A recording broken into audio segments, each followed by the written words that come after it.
Hi, I'm Julie. Welcome back, and welcome if you're new. I'm going to be reacting to season 1, episode 2 of the reality show put on by the Higdon Group, a reality show, so-called reality show called Play to Win. And I think it's important. I have like a couple of things to say about why I'm doing this. And I never thought I was going to be able to have the strength to talk about this topic because a lot of these people were my friends and some of them still are my friends. And I hope that everybody gets out. Hi, Charlie. Jennifer Ryla says spirit fingers. So funny. And I think it's important to show you and to show people that you don't get stuck on a hamster wheel. How I reacted last year is not how I react now in the face of this kind of thing. Like in the face of like seeing Ray, seeing his wife, Jessica, seeing these contestants, I was like stuck. It was almost paralyzing, almost. And it's triggering to see the abuse that these two people do to these contestants. And a lot of these contestants are still in multi-level marketing. Some have left, some have disappeared. But I'm able to talk about this now. And I think it's important to show you that like you don't get stuck. You keep growing and you keep healing. And it's important to tell these stories for the people who can't speak out. When I was within multi-level marketing, the big thing that we were taught in Rank Makers is that envision yourself walking across stages and all these people are going to be applauding you and cheering for you. And people will come running up to you. And, all of that sounds great. When you're in it, you might be thinking it sounds ridiculous, but when you're in it, you think, oh yes, that's so amazing. But when you exit, for me, it's really hit home that it just takes one person. It takes one message from one person that's directly impacted by this. And the views mean nothing. Total subscribers means nothing. It's about reaching that one person. And I get one message from one person and I'm like, that's all I needed. That's my stage. That's my millions of people. That's everything. That's the fire for me. That's all I needed. And I've gotten that one message. I've had more than one message, and that's why I'm speaking out. So I'm going to just read some of your messages and then we'll get on to this. And I think I figured out the sound. Thank goodness for DC. Lisa says, hi, all. We're here for you, Julie. Thank you, Lisa. And Jennifer says, you are a huge example of the power of healing through this. Sweet Goth is here. And okay, I'm going. So I think, before I start, I'm only streaming this one on YouTube. I'm not streaming it on Facebook. I thought I just go by my instincts. So I thought I'd just do that here. And what's the other thing? Oh yeah, trigger warnings for everything. If you don't know what I'm talking about, I've put like a little bit of a description. I'm not a little bit. I wrote a lot. I kind of copied and pasted what I wrote from the first reaction that I did from season 1, episode 1. I kind of changed a couple of the words, but if you can I'm going to be really commenting on the behavior of Ray and Jessica Higdon, because that's what the focus needs to be on, not on the contestants. I'd like you to cheer for the contestants.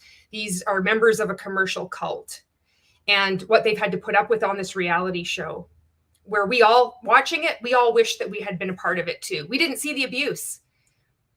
After I left, I saw the abuse and I was disgusted with myself that I didn't see the abuse until I left. And it took me so long to see it. I wish I had have left Rank Makers because of that. I wish I had have left Rank Makers for so many reasons, but I didn't see it. I left it for other reasons. And I know other people are waking up. They're starting to exit. And these videos are for you. I just needed one message from one person, and that's it. And the fire is lit within me. So let's go. All right. This is it. I've hit the tab. I've selected the tab for audio. So I'm going to play it, and please let me know if you can hear it before I go too much farther.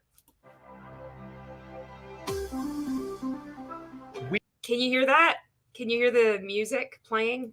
I just paused it. I only played a little bit. This was filmed in 2019, May. I heard from my friend Michelle Culberson, who was the winner of season 1 episode of season 1, the whole thing. And then the winner was announced during this live summit. It was like their convention. Oh, good. Everybody says yes. Yes. I'm so excited. That's so good. All right, good. And this is where I went. I met Michelle at this summit. I met a lot of people at this summit. This is Rank Maker's version of Monations or Arbonne's convention or Herbalife's convention. And there's a lot of good people. There's a lot of good people in this. So let's do this. If the sound is great, we're going to go. It's not going to drag out 4 hours, hopefully this time. We really create events that are something that's a little different than most of the events out there.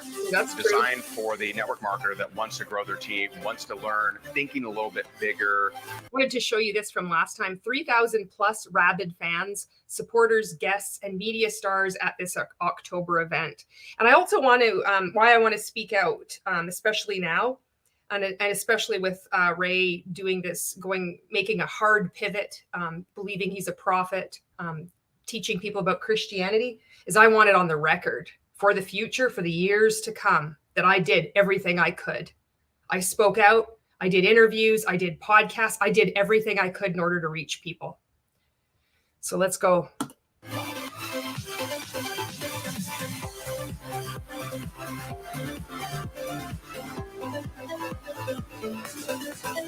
That Tarek El Massour, I don't know how to say his name. He was on that house. He was on like some show anyway on TV, and he spoke at this event. I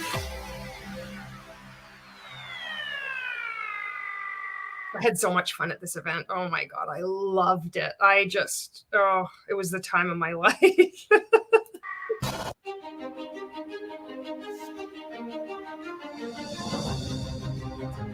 "40 contestants compete and learn lessons of a lifetime.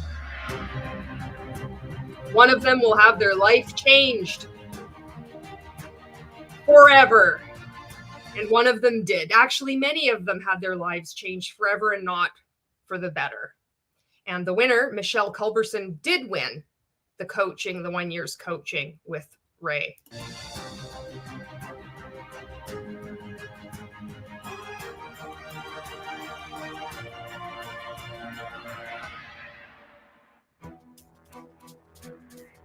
Welcome to Play to Win. I'm Ray Higdon.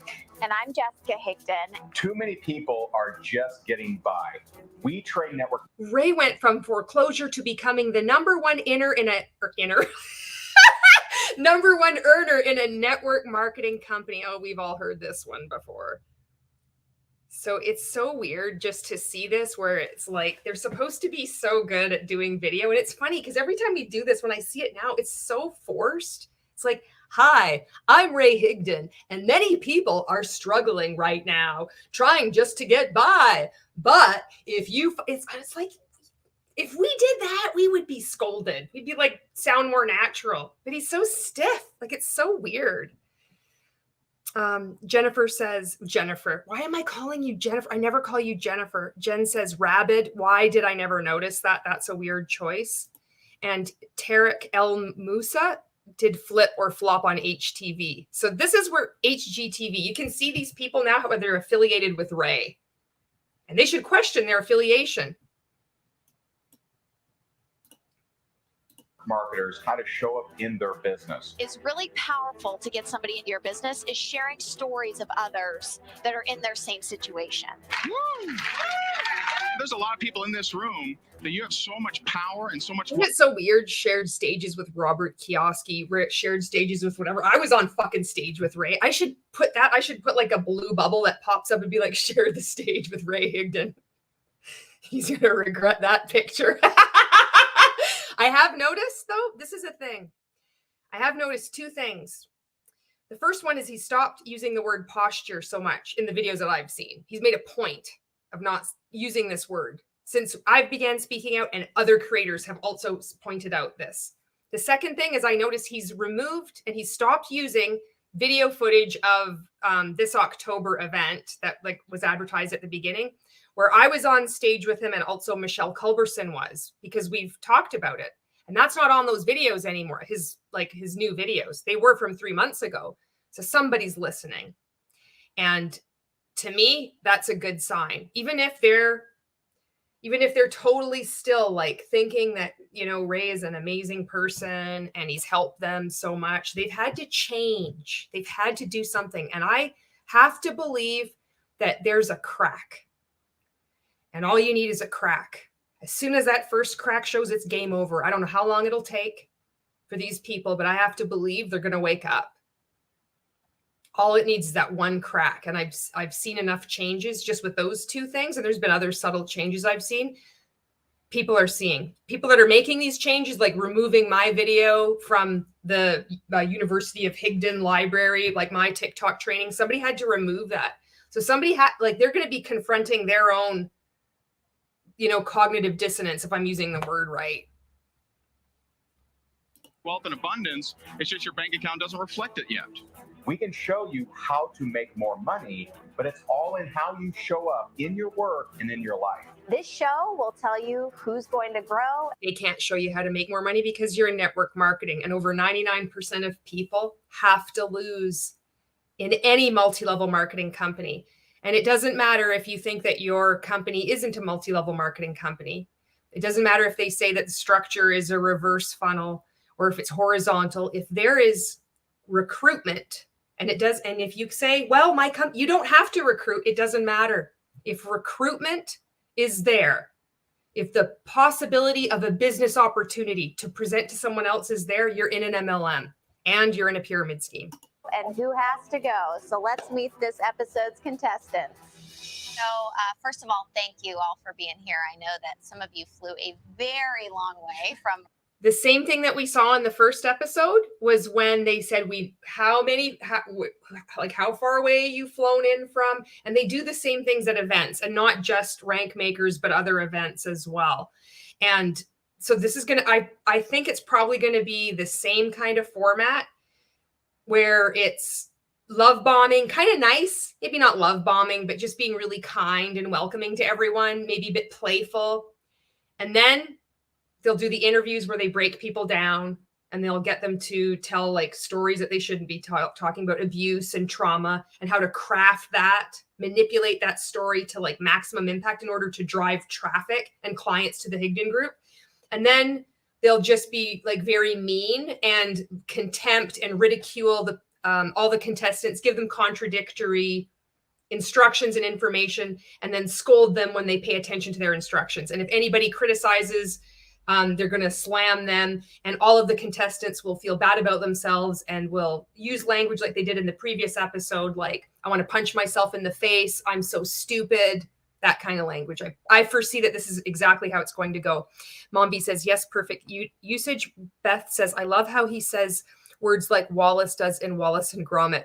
And pronounces. Jen says, Ray didn't make his money from MLM. It was from coaching. Remember the little apartment they lived in beginning at Rank Makers? Now they live in a $7 million house. Australia and New Zealand. So we appreciate you guys being here. We've had our company for about 10 years now. So keep in mind, these people flew on their own expense from New Zealand and Australia just to have the honor of participating in this reality show. There was no guarantee of anything, and it's considered an honor. The exploitation from the beginning. Now, and we've helped a lot of home business owners, entrepreneurs to have an amazing lifestyle. And so we really wanted to share that with the masses and share that with people and offer that to people who maybe didn't know that that was possible. We want to help people create a great story. And to help people create a great story, we have to have people that are extraordinary, that do want to play to win, that do want to make it happen, that do want to crush it and impact the world. We get to see who's really stepping it up and who's someone we... Why is it that we need to help you create a story? That's kind of interesting. We're going to help you. We're looking for someone to create a story. Isn't that weird that that's considered entrepreneurial or an entrepreneur? It's not about learning business skills or anything. It's just about talking about your story, which is emotional manipulation. That's what this is about.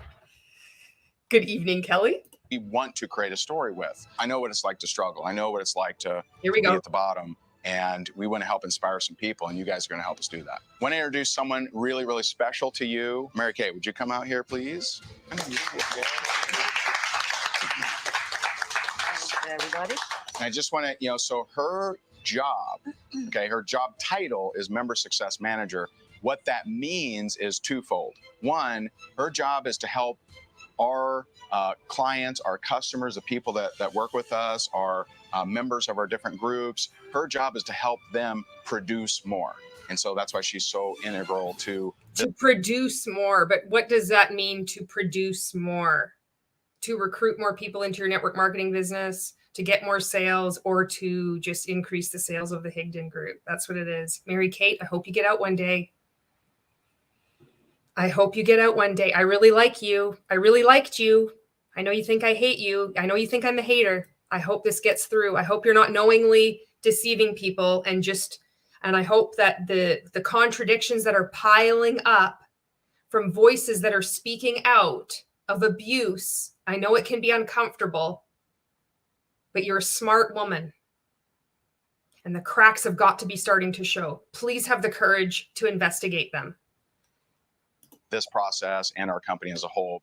I just want to let you know that the same way Ray shows up every day for Facebook. And keep in mind, I want to show respect to people, but I'm also going to call it the fucking bullshit as well. It's like empathy, also compassion, but not being a fucking pushover and having boundaries, solid boundaries in place, because it is not okay. Having abusing people is not okay. And that behavior needs to be called out. Facebook Lives, he shows up for this team, for us. And it's a privilege to be with the Higdon Group. And whether you choose the job or you choose the mentorship, you're in a win-win situation. And you guys have already won to a degree for getting here. So congratulations. You've already won to a degree just for getting here. Just for you buying a ticket from Australia or New Zealand to go to Florida. You've already won. It is a privilege for you to just be here, because it's a privilege for me to work here. Can you imagine saying that about your job? It's a privilege. You always have to diminish yourself. So this is like the foreshadowing, the smiles, the pleasantries, the welcoming. It's such a privilege. I'm talking very nice, but you're going to see how it switches. This is the blueprint of how to run a cult. So many good people in this. Play to win, and let's get this done. Awesome. Appreciate it. Awesome. There's Michelle, front and center, right there in the polka dot shirt. That's Michelle Culberson. And she has been, she comments sometimes if she comes on. I don't know if she's going to be able to come on tonight, but she's amazing. She's speaking out, and I don't know if she'll continue to speak out. And she makes really great content on TikTok and Instagram. She's a powerhouse. She won this fucking thing too. What's your name? Where are you from? Why are you here? And so we'll start with you. It's like, why are you here? Well, because I entered this reality show because I would like to either get coaching from you for a year, or I would like to get a job from you. That's why they're there. But it's like, oh no, why am I here? Because I want to grow the Higdon Group business. That's what it is. But this is a ridiculous question. It's like, why are you here? It's like game on. Let's start throwing them off, because they're going to be judged from here on in. Why are you here? There's only two reasons. You're either going to get a job, or you're going to get coaching. And guess what? The coaching was like, it was fucking shit. I'm Kimberly Helm, and I am from Dallas, Texas. I was battling colon cancer. I was diagnosed a few months ago. When you do alternative therapies, those things are not covered by insurance. Those things cost more money. I love the network marketing industry, and I want my business to grow and to flourish. So I'm Claire. I'm from New Zealand, and I'm here. So preying on the vulnerable. Treatments aren't covered by insurance. And so people turn to network marketing because that's the only hope. That seems to be the only answer. And it's like, I'm putting everything I've got into getting onto this reality show, because then maybe I can afford my treatment. And Ray just takes that money from a fucking cancer patient. This is how low this man will go. He does not give a fuck. He doesn't give a fuck. He will take all the money he can from you and wring it out And when he's done, too bad, so sad, on to the next. This is who he is. And if you're one of his Christian followers, you need to look at this. And you need to pay attention to this, because he's doing the exact same thing to you right now. Yeah, because you guys actually made me believe that everything is possible. My body told me not to do the competition. If you fear it, then we've got to do it. You should have listened to your body, Claire.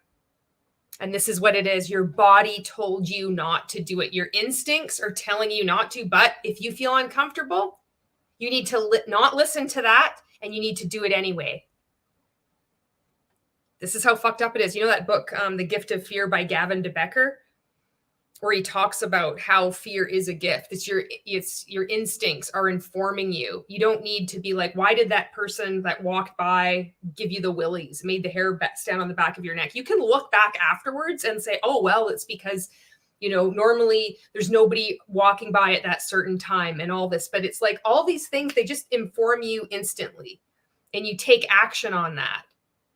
But with a network marketing, and particularly rank makers, you're coached to squash that and replace it with whatever Ray says, which is always give him more money, become more obedient, step out of your comfort zone all the time. You have to be uncomfortable all the time. And that means you can't be listening to your instincts. You can't have critical thinking. There's reason in that. How was your journey to get here? 28 hours total. Went to sleep at about 1 o'clock this morning. And pretty much going to survive off coffee today. Thank you. Hey guys, Michelle Culberson. I'm from Burns Lake, British Columbia, so it's like 12 hours north of Vancouver. I'm a single mom. I've been single with my 2 teenagers for the last 12 years. It was about 24 hours for me to get here. I have been an underachiever for a long time, and when I knew that there was an opportunity to work closely with you guys and to be amongst other people who were playing at the same level, that I had to do it. It's what's going to get me to step to the next level. So thank you for this opportunity. I'm really, really excited to be here. Playing to win. Very nice. And I just want to say that Michelle is not an underachiever. She has achieved so much in her life before she met these clowns. Especially, I know what's gone on. And it's really fucking easy to, make jokes like I've tried to do to lighten this up, but it's bad. And how they treat these contestants and how they treat, like how she was treated, it's really fucking bad. And you can see how well she spoke, how well all of these contestants are speaking, and so grateful for this opportunity. Really looking up to Ray. Hi, I'm Stephanie Markstein from Westchester, Pennsylvania. I am a singer-songwriter guitarist. I want to be able to use the vehicle of network marketing to make more of an impact with my music. I don't want that to be on the back burner anymore. I have been really stuck. I haven't felt like I'm reaching my potential. And I've had a series of setbacks. I think I'm here to play to win. Thank you for sharing. Hi. And everybody's going to feel stuck in network marketing because over 99% of people have to fail. Your products are irrelevant. Your products could be amazing. You could love the products, but the products it doesn't matter. The business opportunity is what it's all about, recruitment. You're the product. Most of the sales in your companies, doesn't matter what company you're in, they're coming from the distributors. I saw Modaire's recent launch of Project 23. And just like Mon8, all these happy distributors were posting on Facebook, we broke the internet again. We're already sold out. They hadn't even sold it to the customers that they have. So whatever they call the customers with Modaire. With Mon8, we called them VIP customers. And then like the very, very small percentage, infinitesimal, that was retail customers. Mon8 would introduce a new product line, and market partners, the distributors, would get access to it first. And I would post the same thing. I'd be so excited. You'd get in line. You'd log into the website. They'd be like, there's a lineup. You have to wait. You'd be like, and then it would like, ding, this nice chime. And then you'd buy as much as you could. You'd be so excited. And then sure shooting, they'd be sold out too. Because this is what happens. The customers, the sales, the bulk of the sales comes from the distributors, comes from you. That's a problem. It's not being sold outside. Just because there are customers outside, that's not the bulk of the customers. The bulk of the customers are within the pyramid. And I know this is helpful because I've had feedback from people hearing this. And I know when I was watching anti-MLM creators, many who have been creating content long before I showed up on the scene. I'm still new. So thank you so much for speaking out and paving the way for us to keep, sharing our stories. When they say these things over and over again, it really is helpful because you don't know who's tuning in to watch. And it's like that little piece of information, it sticks or it adds up. And then the next video or the next article they read, that's the one that clicks, I'm Carrie Elrod, and I'm from Houston, Texas. I was a teacher, school teacher, music for the last 17 years. I took a $58,000 pay cut to jump into network marketing, and it has been the biggest blessing ever. I'm ready to take some risks and to enjoy the things that you do in life and just go out there and do them. Why not? What have you got to lose? Christine Burke. So you see, these people are really accomplished, good people. They buy in, like we believe that this is like the vehicle, the language that we hear here. It's a vehicle to take me somewhere else. It's like buzzword, but they have passion. One person is making music. Another person is a school teacher. It's like they have this drive to help people, to this creative expression, to be part of this community. And they're here, and these Ray and Jessica are just taking advantage of them. This isn't even an MLM. This is MLM coaching, a reality show for coaching. How fucked up is this? These are good fucking people. All of them are good people. Well, I don't know. I don't know if they're all good people. I want to believe they're all good people. From Perth, West Australia, and Canadian born. Yeah, I've struggled with self-confidence. And so I know part of this for me is going to be to have some of my own breakthroughs around what I think that I'm capable of doing. How long did it take you to get here? 25 hours. 25 hours. Nice. What does that have to do with anything? Like, how long did it take you to get here? And he's just sitting there scowling. Like, he's so fucking grumpy. Like, put a smile on your face. He's so angry now. Like, he doesn't even smile anymore. He just is so angry. He's so angry. It's like, I don't know how people are being converted to Christ because of him, because he's so fucking angry. Like, is that what happens? I don't know. I'm going to catch up on your comments here. Jen says, we all thought we were underachievers next to Ray. We were made to believe we were below him. So anything we did achieve wasn't worthy or paled in comparison. Absolutely. Mombi says, using FOMO to manipulate. Jen says, oh, thank you, Kelly. So many good people in this. Michelle Culberson is here. Here we go. Oh, Michelle, I was primed for this show, being so coachable through rank makers. I made myself small, wrong, and failing, and the Higdon Group was the solution. And Michelle is so smart. She knows how to play the game. She knows. Fuck, you're just such a champion. So we have in the chat right now the winner of this reality show, Michelle Culberson. Mombi says, yes, their genuine retail sales are horrible. The FTC have investigated where as low as 1% profit come from sales as to non-distributor customers. Taisha says a $50,000 pay cut. MLM No says they look so bored having to listen to them. Ew. I know. Can you imagine? I'm just thinking I'd be so excited to just see these people, or like I've put on like mini coaching camps for my athletes in the past. And I'd be so excited. I'm like thinking, how, not this judgment, but this is a cult. How long did it take you to get here? Oh, we got to see. How bad do you really want it? You were like 28 hours and you were 25 hours. Okay. Just the judgment. You can see the manipulation. And Lisa says, what have you got to lose? Let's see. Friends, money, family, time, and more.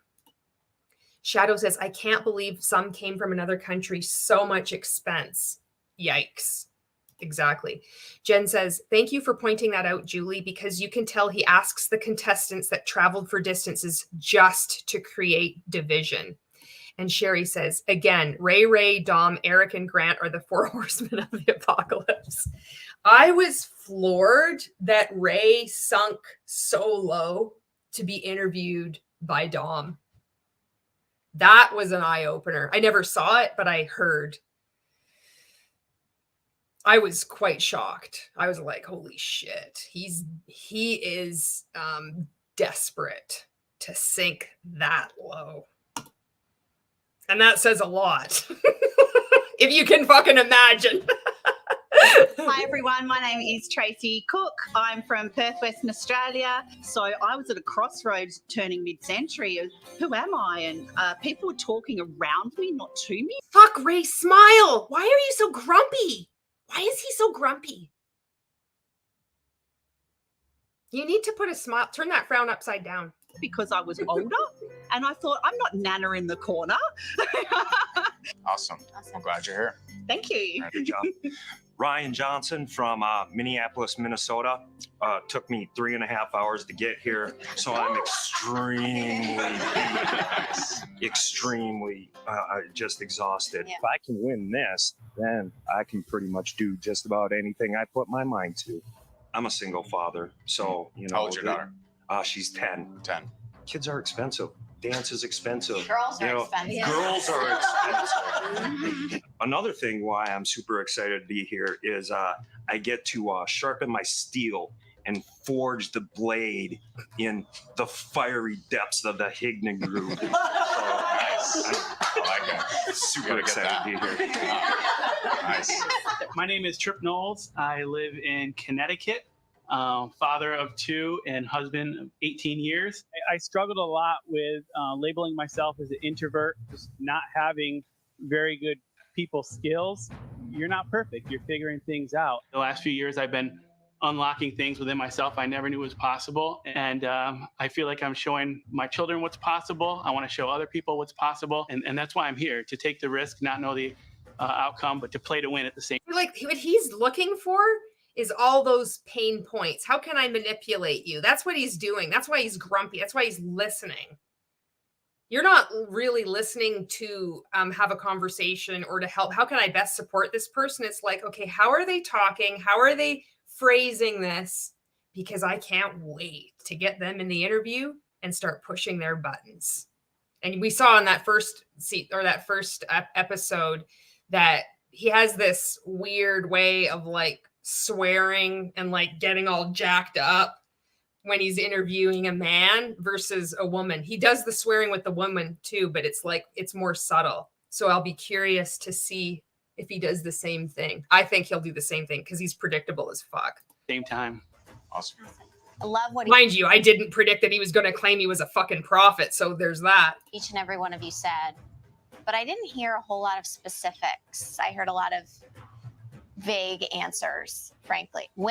Here we go.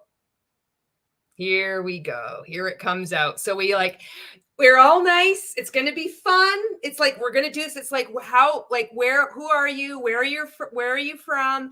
And why are you here? And they're like, they just said why they're here. There's only 2 reasons why they're here: to get a job or to get coaching. And now we want specifics. What is it that you want? This is just fucking manipulation.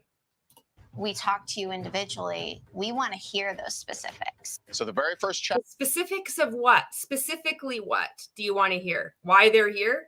Everybody was quite specific. There was even some humorous responses too from Ryan. He's funny. He made it like chill. I bet they didn't like that. They're like, oh no, everybody's like getting like comfortable and relaxed. We need to like rein that in. We got to push that energy away. That's not what we want here. We got to keep these people uncertain. Challenge is we're going to interview each and every one of you individually. And so show up powerfully, show up strong, and show up powerfully. Play to win. So I'm sure this was modeled on The Apprentice. It has to be. Remember that show? Oh my God. Sherry says, yep, this is just exposing all of their pain points to R&J and the employee. Jen says, they ask vague questions. God, they're so infuriating now. How did I put up with this? I feel the same way. Michelle, vague answers. They never told us what to say, just said, introduce yourself. And we can see that. But then they say, well, you were all vague. Quite frankly, as I sit up here on my high horse, I didn't hear any specifics. No, I didn't hear any specifics either. Mombi says, did he really say he was a prophet? No, Mr. Rat Pigeon. So he says, I'm not saying I'm a prophet, but I have had 3 people. This is the myth. This is the man, the myth, the legend right now. Apparently 3 people have come up to him individually, maybe more than 3 now, saying that they had dreams or were spoken to him by God, that he was going to, like, he was a prophet. He was going to be speaking with world leaders. And then he acts like he gets, I didn't want to do this video. And he's like looking up as if he's getting messages from God. And he says this, I'm not saying I'm a prophet, but he is saying he's a prophet. It's fucked up. And that's why I'm going on the record. This is wrong. And however much of an impact I can make in the time I'm making videos, I want it on the record that I'm speaking out against this guy and what he's doing, because it is not going to end well for these people that are following him. Jen says, yes, exactly, Michelle. OMG, they asked you to introduce yourselves. You could never win. Somebody said last night, they're like, play to win season 2. You can't win, right? The prophet. Rachel says, it totally gives me discount apprentice vibes. Yes. Sweet Goth says, wish apprentice. Lisa, OMG, I watched every episode of The Apprentice, and back then I actually admired Donald Trump. Mombi says, that's so gross, major cult leader vibes. Taisha sums it up. That's exactly it. Hi, welcome. Hi. So can you state your full name and where you're from? Kimberly Helm. I'm from Dallas, Texas. So I couldn't help but notice your shirt. I don't know if you were wearing that earlier, but that you actually are going through cancer right now. Is that right? Colon cancer I have. Years ago, I was debilitated for probably about 4 or 5 years. My back just went out. It was deteriorating. Well, I started thinking, it's not going to get better. Like, I couldn't help you help me to get out of bed to go to the bathroom. Wow. I couldn't get up off the toilet on my own. I couldn't sit down on my own. My mom, she would have to try to help me. But with each movement was a scream. She couldn't, because it was just so painful for her, but it was more painful for me. Everybody who loved me. Do you see what I mean? I know this is hard. And if you can't watch this, I understand. There's people that have been within rank makers like 5 years, like I was. We can't, watch this. I get it. Like, please take care of your mental health. This is horrible how they're preying on people. This is one of many stories. But this is just this is a contestant on this reality show, and how she's flown out here with this hope to possibly get coaching from Ray and Jessica, and just the exploitation. Notice they're focusing on the cancer. Like, they're just going to exploit the fuck out of her, just like they exploit the fuck out of everyone. They do not give a fuck about anyone or anything except making themselves more money. And this is still up there. They brag about this show like this is a good thing. Hit reality show, they describe themselves. Great mentor. We help performance-based teams. This is what they do. They prey on people. They prey on people at their weakest when they need help. Where's him with Wealth Wednesday, cutting her a check to help her cover her fucking bills, instead of she has to fly out and compete on your reality show? Suffering so much. One day my daughter came to me and she was like, Mom, can you have the surgery? Because she was like, we never get to do anything. We don't go to the mall. We don't go, because I was in the bed constantly, all the time. I'm sorry. And when she was like a junior in high school, every paper she wrote was always about me, the person who inspired me the most, the person who affected my life, whatever. And she wrote in there. I came home one day and she had this big bag of a purse. In there, she had a card that said Superwoman. Oh. And again, I was like, oh my God, she does love me. And you had these surgeries just because your daughter asked. Right. What was the difference that you saw in your daughter? This is the quality of an individual that Jessica Higdon is. Also Ray. But look at this. She wants to find out about her daughter. What is the reaction? I want to see you cry. Not only do you have cancer, I hope this woman is doing so well, and I hope her family is okay. I hope that she got out of this mess with the Higdon Group and the shit show that's multi-level marketing, because this is what it's about. This isn't about helping people at all. Look at this. Look at her face. Look at her facial expression right now. This is pure predator.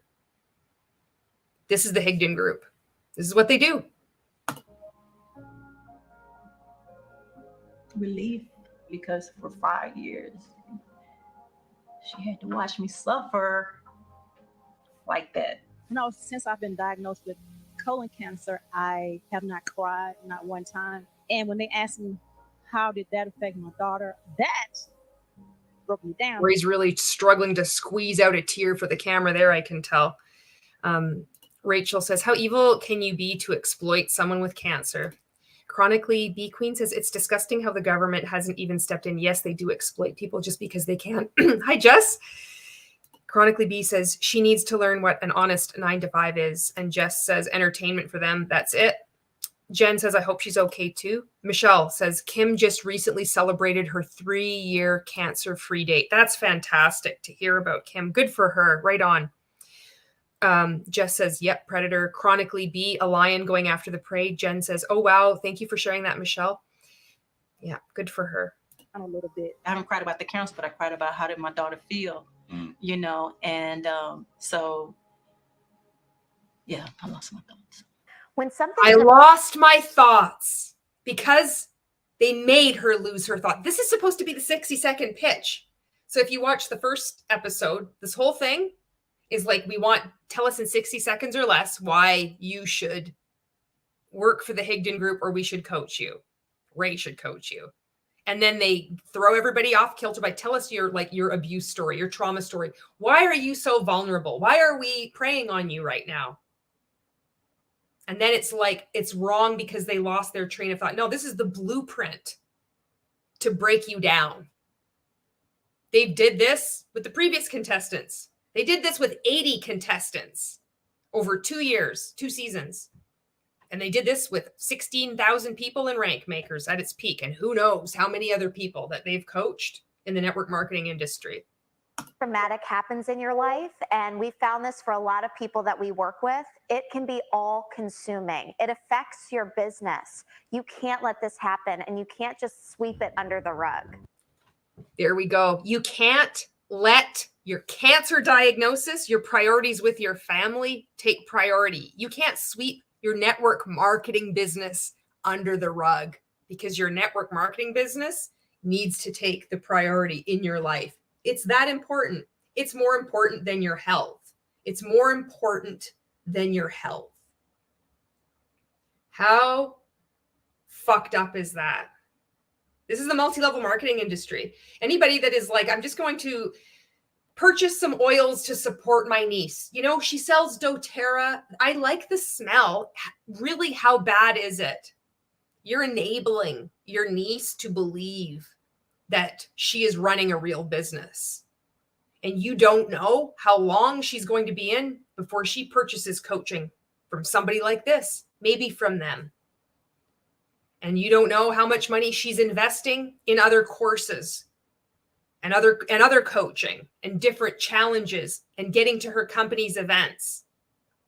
Ask her to do a profit loss statement before you think you're supporting her, because you're not supporting her. You're supporting the people at the top of the pyramid. She's getting a small abysmal cut of that oil that you think that you're helping her with. You'd be better off just giving her $25. She's not making $25. Most of the money, it's like extreme money transfer. You purchase a product, even if you love the product, you're purchasing it from your niece, ordering it through the website. It gets delivered right to you. It's so fantastic. Most of that money is going to the top of the pyramid. Her that's doing all the hard work, creating those connections, doing a Facebook Live video, she's getting an abysmal amount of that percentage. It's wrong. Word of Arc says, I've had people tell me all kinds of B's about my son's cancer. I was preyed upon. They don't give a fuck about us and how much I've been through hell. Jess says, I'm so glad she's cancer-free. Chronically B says, thank you for taking the time to read the messages.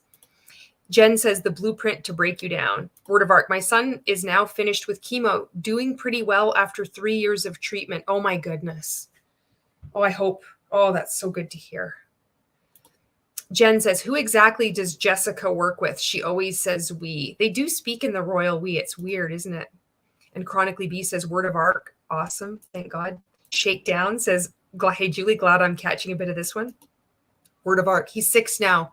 MLM people claim to be caring about us, but they don't whatsoever, only to suck money out of me, which I didn't have to begin with. Exactly. And if you're happening to watch this and you're in multi-level marketing, please see these comments. These are people. These are not haters. These are your friends, your family, your neighbors. And I know the tendency can be to think, not my company is different. Your company, the truth is that your company is not different. You think you're different, just like I thought I was different. I'm going to show up powerfully. I'm going to change the industry. I'm part of a secret tribe of network marketers. We show up with integrity. I'm not going to spam people. When people say no, I'm going to respect that. But I'm going to send them a 4-day follow-up message and then a 30-day follow-up and a 60 and a 90. But I respect their no's. I'll not notice the contradictions because I love the products and the community so much. So I'm just curious, are you, would you more go for the job or the coaching? Coaching. The coaching. My long-term vision is my business and impacting more lives. Short-term vision, the job for me is impacting me. Convince us, why would we want to work with you? Why would we want you as a client? I can touch many different lives. Single mother, African-American woman, chronic illness. Look at him. He's just salivating right now. Oh, good. I can fucking prey on another population. This is so fucking gross. This is really disturbing. This needs to be seen. So they've just asked, she's just said that her struggles with health, going through cancer treatment. And he's like, why should we work with you? And her choice is that she wants coaching from him. This is how much we respected him.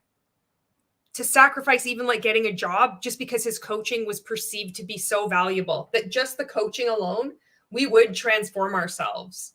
And we would be able to not only, it's not just about us like getting all these millions of dollars, because in order to rank up, you need to have your team rank up with you. But you have to recruit, right? But we don't see it as that. We see it as like, this is so cool. What a cool business model. We can't succeed unless we're helping others succeed too. So as I succeed, all these other people are going to be succeeding. We're succeeding together. So people want to help other people. And so they think I'm going to be able to help even more people if I get coaching from this man that I respect so much, and how she's breaking down exactly how she can serve him. It's chronic pain. When we, or quite frankly, anyone asks you, how are you going to do that? We want to hear specifics. We want to know, how are you going to do that? How are you going to do the thing that you just said you were going to do? You couldn't say it last time in that last video. Jessica Higdon said, I keep saying their names for a reason. She says, give me a 60-second pitch on what you did. And he floundered. It was horrible. He didn't do the task, but they were like, oh, see, this is what I did. And he could, it's like, you need to say it exactly. It's like the old histrionics. I'm going to read your comments again. Michelle says, just like I thought I was different. I really do have good intentions. I thought I did, but we are brainwashed. Rachel, yep, my friend is a huge fan of Ray, and that's the schedule they use on me too. No doesn't mean no. Oh man, I hope she gets out. This is the hard part about speaking out. It continues on, you know. He's not going to stop. He's going to keep going, you know. Mombi says, you really can see it in him. Lisa says, which answer was the correct response? Wanting the job or the coaching? There is no correct response. He always has that look of disdain on his face. He ate something he didn't like. Stevie says, I'm late, but I'm here. Does Ray have headphones today? Not yet. I've been talking way too much already. We're only 11 minutes in, and I'm at 49 minutes on this live stream. So it's probably going to go long again. Michelle says, not yet, Stevie, but he will. And Taisha says, not yet. Fingers crossed. Riri says, one word, gross. Buttercup says, Lisa, I feel like there is no correct answer. They'll always flip it on you. Jess says, yes, it's so sad. Dietitian Kat is here. Hello. All right. Val and Gus are here. I really love your content. I just have to, if you are not following the Clown Town, I really encourage you to check out their content. They're really great creators. I laugh so much at your content, and they've done a fantastic job covering Ray. Clowntown says, I'm going to fight YouTube for not giving me this notification. Bell says, you also have to remember that these people are top leaders in MLM, or at least deep in it, so they know how to manipulate. She knew wearing cancer shirt would make her sympathetic and give her an edge. So this is a good point. We do know about the manipulative tactics that we're doing, but we think that we don't. Well, I can't speak for her, but I know for myself, I didn't realize it was wrong. I thought it was like smart marketing. You know, this is important to point out. Everybody's here. There we go. And thank you, Jess, for sharing the Clown Town's YouTube channel. There we go. It's in the chat. And Clown, oh, sorry, I'll get to you, Belt. Clown Town says, OMG, thank you so much. We're going to get back on Ray's butt soon. Jesse Lee's taken out attention just for now. Oh, absolutely. Yeah, no, you have done so much. Thank you so much. It's helped so many of us rank makers. Bell says the correct answer, and there is one, is I want to work for the Higdon Group so I can give back to this organization as much as you have given to me while reaching others and helping others in the industry. That's totally it. That's exactly it. And also, Buttercup says, it also feels like they didn't leave you much choice but to manipulate back. And Jess has also left Kat Benson's YouTube channel in there, and her channel is amazing too. Jen says, especially in rank makers, we believed marketing was king. Just like Scientology says, keep Scientology working. And rank makers was always marketing. And Michelle says, were you there, Belle? We're taught this is the right way to market and stand out. We're not here to, I'm just gonna leave that up. Okay, I'm gonna play this again. I will put my mindset at the top of everything. This question. What do you think? What do you think your daughter will say if you win? I knew you'd do it. What's her name? Tara. Tara. Very nice. Mm-hmm. My previous work had. Okay, big. This is Michelle. Michelle's in the chat. Michelle's here. All right. Michelle sent me this bracelet, by the way. It's Morse code for fuck off. All right, let's go. Let's do this. Had a massive structure change, and I had taken mental health leave, just had really taken a beating. Mental health leave, can you talk about that? Stress leave at work. I actually am not allowed to say a lot of details about that, just legally. Why can't you? Jessica, first off, there's absolutely no respect or regard for someone using the words mental health. That should be a red flag to you. To have respect, to not press the issue, because it's beyond discourteous. It's fucking gross.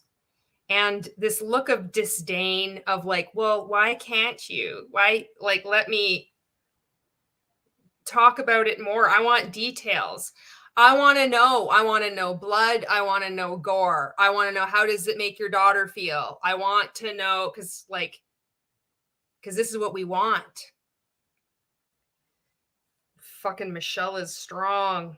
They thought they were going to fuck with her, but here we are, 2023, and Michelle is fucking out. Too fucking bad, Jessica and Ray. I've signed a document saying that I won't discuss what went down. Gotcha. So that you've signed a document. Just kind of leaves us in the dark. What was? Can you? It's funny that Ray and Jessica cannot accept the word no. How many times did Michelle have to phrase it like no? It kind of leaves us in the dark. That's kind of the point, Ray, because it's a boundary issue. There's something called privacy. And a boundary is like if you take a big black marker and it's like, this is where I begin. I end and you begin. You don't get to come in to my boundary, my personal space, unless I choose. And I've told you I'm not going to discuss it. First, I gave you saying mental health, and that wasn't good enough. You had to press in. Again, I said I refuted it. And again, it's not good enough. This is how they work. This is how they coach. This isn't coaching. This is straight up manipulation. Once the second largest employer in my community of about 2,800 people, went from, I guess we had about 90 some employees down to 17. I was one of those 17 employees that was left. So basically, I ended up walking out the door. I ended up quitting. I had launched a harassment complaint. I can say that. Okay. And then not successful in that, and decided to take legal action. It was really a non-resolution, I guess is what I can say. I've been off on mental health leave and then was forced back to work, even with 2 separate doctor's notes. So that's the same job. Same job, right? Yeah. Okay. And previously, how long had you worked for them? 9 years. 9 years. Yeah.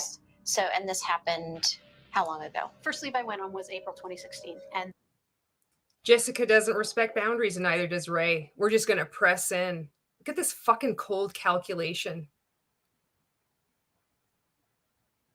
It's absolutely heartless. Tell me, I'm not going to respect you telling me no. I just want to keep asking you in various ways to get how I can exploit you. Tell me more. Tell me more information, Michelle. Michelle's like fucking trying her best not to fucking get herself in trouble. How hard is it to stand up and walk out? How hard is it to stand up and fucking speak out? Anybody that does anti-MLM content knows. Even if you have not been in a multi-level marketing company, you know how hard it is to speak out. She's already had her own private battles. And and this is supposed to be the 60-second pitch, but they're trying to just like, how can we throw her off? And then that was in August. I went back to work. And then the environment continued to decline. And the previous 8 years, you hadn't had any issues with the company? No, fuck. I'm going to read your comments because I'm getting fucking heated. Mombi says, I love that. I need one of those. Jen says, Jessica, fucking respect her boundaries. Kelgore says, OMG, she keeps asking more questions. The Clowntown Valengus says she literally just said she couldn't legally like, but it doesn't matter. Ray and Jessica don't care about that. They don't care. And it's like, people need to see this. And I know that people that are watching this, they might, they're going to focus on hating me and thinking that like any criticism is just so horrible. But this isn't my behavior. This is coming straight from Ray and Jessica. Somebody is saying all these people, there's 80 people that went through this experience, and this is from them. This is their behavior. Don't take an issue with me. I'm just pointing it out. And this should have been pointed out a long time ago, but unfortunately I was fucking brainwashed too. Jen says she said she isn't allowed to discuss it, period, end of sentence. And Lisa says we need that bracelet as merch. I'd buy one. Riri says drop the TikTok to come here and see you. Love you, Julie. Oh, Kelly says discourteous at best. Stevie says DJ Julie is my favorite. Jen says I think it was incredibly brave to say that, Michelle, and set that boundary from the outset. Buttercup says, I love the pure joy you get from being able to literally give them the middle finger. I do it liberally, and I even have one here too. Clowntown says, yeah, they would not take that boundary. So fucked. Jess says DJ Julie. Jen says, yes, this is an illustration of what it's like to be in rank makers. Little by little, your boundaries are broken down. Stevie's like about 3,328 people. Michelle doesn't fuck around. Michelle knows her shit. Stevie says, are these folks mental health professionals or cult leaders? I filled that in. And Jen says, why is it any of their goddamn business? And Stevie says, LOL, what are they taking notes on? This is so manipulative. Thank you for pointing that out. Mombi says, yes, the guilt and shame is so intense. Clowntown says, stop asking. Jessica, Auntie Leshy says, hi, friends, missed you all. And Clowntown says, I hope you didn't get in any trouble or anything, Michelle. You really tried not to talk about this. Riri says, so wrong in so many ways. Sherry says, and it's even edited to make R&J look good. And Jess says, I noticed that the other day. Julie, LOL, cult leaders. No, I was considered a model employee, somebody that they wanted on the teams. I'd promoted up through the business. I want to know your personal story because it's going to tell me how you're going to show up in business. No, it won't at all. If you go to any job interview, your personal story has absolutely nothing to do with your performance. But in a cult, they need to know your personal story because it's all about manipulating you to increase the wealth and the influence of the cult leaders. So in business, your personal story has nothing to do with it. If you're watching this, it has nothing to do with it. This is purely multi-level marketing nonsense. Your story can sometimes be more important than your resume. This story is making me a little nervous about Michelle. It should have, because she's fucking powerful. And she's here on this live right now. And this live, unlike this shit show that you've ran, this video is going to stand, and I'm not going to have any problem in the years to come. People that stumble across it, people that exit, probably the Christian group you've got running now. I feel quite comfortable knowing, projecting 5-10 years ahead that this is going to stand on record. You fucked with the wrong people. You fucked around and now you're finding out.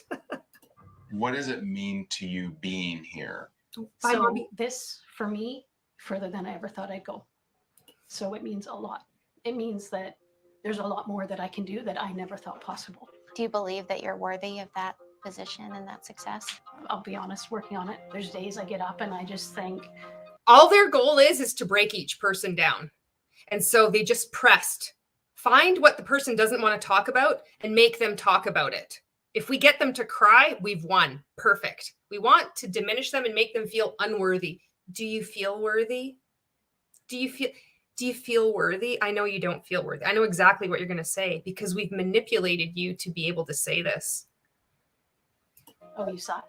And there's days that I get up and I think, no, I don't suck. I'm awesome. And I know that I'm worthy logically. Then there's those other pieces that come in sometimes. As you're aware, there's a lot of people competing for the job. Convince us.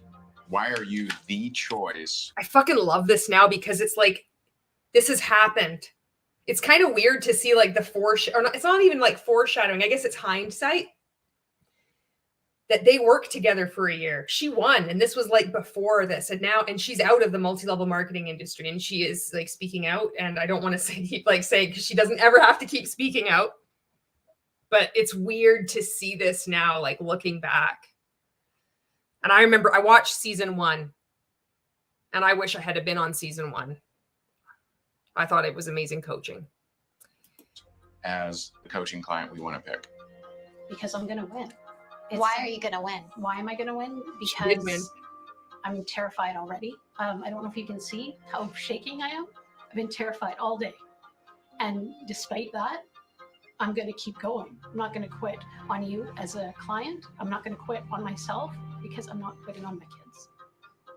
So that's why. You don't have to be terrified right now. It's okay. Yeah, she does. She got it right because she's in front of 2 predators. You don't have to be. Oh no, yes, she does. Thank God she was, because it was her fucking edge that won and got out. And now she's helped others get the fuck out too. Jen says, Michelle is so fucking smart. And if they would have asked the right questions and were actually great coaches, they would have learned that. Yeah. Oh, Beth says 2 a.m. here, so I might not off, but listening. Sorry. I don't. I feel like I should modify my voice because I'll come out like, fuck. Be like, Beth is like, Julie, I just am trying to sleep. Lisa says, any job I ever interviewed for, they just wanted to know what skills do I bring to the table. I think I was once asked about what my hobbies were, but that was as personal as it got. Exactly. Jess says, I knew it because I know that is 6 hours exactly ahead of me. Jen says, Michelle, you are the most incredible human. It's pissing me off seeing how much they don't care about people. Jess says, I'm so sorry, Michelle. It's emotional to see this and know she's watching. Val says, I love that Michelle won because he can never call her a loser because he picked her because she was the best. Fuck yes. I'm telling you, fucking rank makers don't fuck around. You leave good comments. Oh, Anne Marie. So Chronically B says you should buy those middle finger phones, ringy things. Anna Marie says, hi, I'm a new subscriber. I'm here after seeing your interview with Always Marco. Oh, welcome, Anna Marie. Thank you for being on here. And thank you for looking at that video. Always Marco is a fantastic creator. I have a lot of respect for him. I'm at the top of his pyramid. I support that young man. Absolutely. He's fucking awesome. But thank you for putting that out there. We are teaching you how to get what you want in life. And so when I say, convince me that you're the choice, that doesn't mean make me feel bad. I'm here to teach you how to get what you want out of life. So when I tell you to convince me in 60 seconds or less on a video, I want you to react naturally, just like I show you in a video like this. But fucking hashtag changing the world. Woo! Here we go again. I want to hear skills. I want to hear action steps. I want to hear what you're going to do, not how bad off your story is. And everyone gets this wrong. Everyone gets this wrong. We don't want to hear how bad it is, because what we do is we invite you in to the interview and then we ask you deeply personal questions and we probe. We fucking blue glove and fucking probe. And we want to know all the details. We want to know your trauma. We want to know your abuse. And then we dramatize it with cheap stock footage, with a red siren, fucking blurry person with a knife, overlaid, the contestants talking about their abuse. And then we say, tell us why you should work for us in 60 seconds or less. And when you try to, you lose your train of thought. And we'll stop it every 14 seconds and say, wait, all of you are a disappointment. Fucking joke, Ray. We heard that 50 was a big marker for you. Definitely. Can you talk about that and about what 50 was like? When I actually turned 50, I had a light bulb moment. I've had to reevaluate who I am. On the night of my 50th birthday, after we had the celebration, I went back to the hotel room.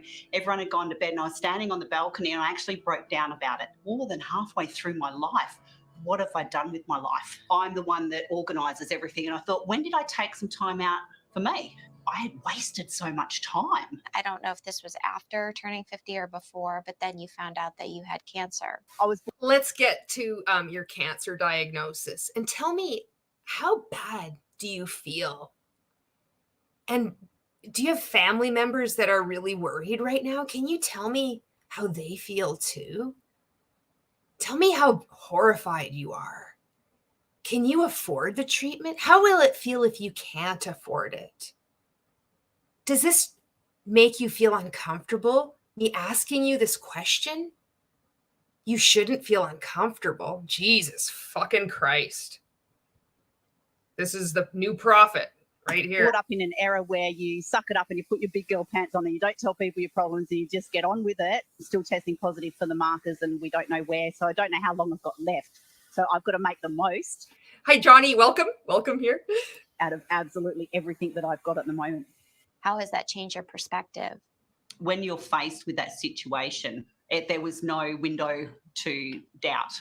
I had that revelation standing on that balcony that I wanted to leave more, I wanted to be more, I wanted to do more, I wanted to give back and let my children and grandchildren see that. I have high hopes for Tracy. You know, I share my story and share. Oh, we know your story. We know it by heart. Even people that have never even been rank makers know your story, Ray. They know it because of fucking me. You should be fucking paying me. And add that to my fucking tab for all the other shit you owe me for. Personal foreclosure, $1 million in debt, sleeping on my buddy's couch, going through a divorce. Oh, the fucking violins are playing. It's so sad. Oh, meh. And my story helps me do what I do, helps me connect with people. And if you're brave and you're willing to share your story. But I have to say, I'm like making fun right now, but I fucking looked up to him and I respected him. When I was watching this, I took everything he was saying to heart. I'm like, you're right. You do share your story. You show up every day. You fucking play to win. I want to be exactly like you.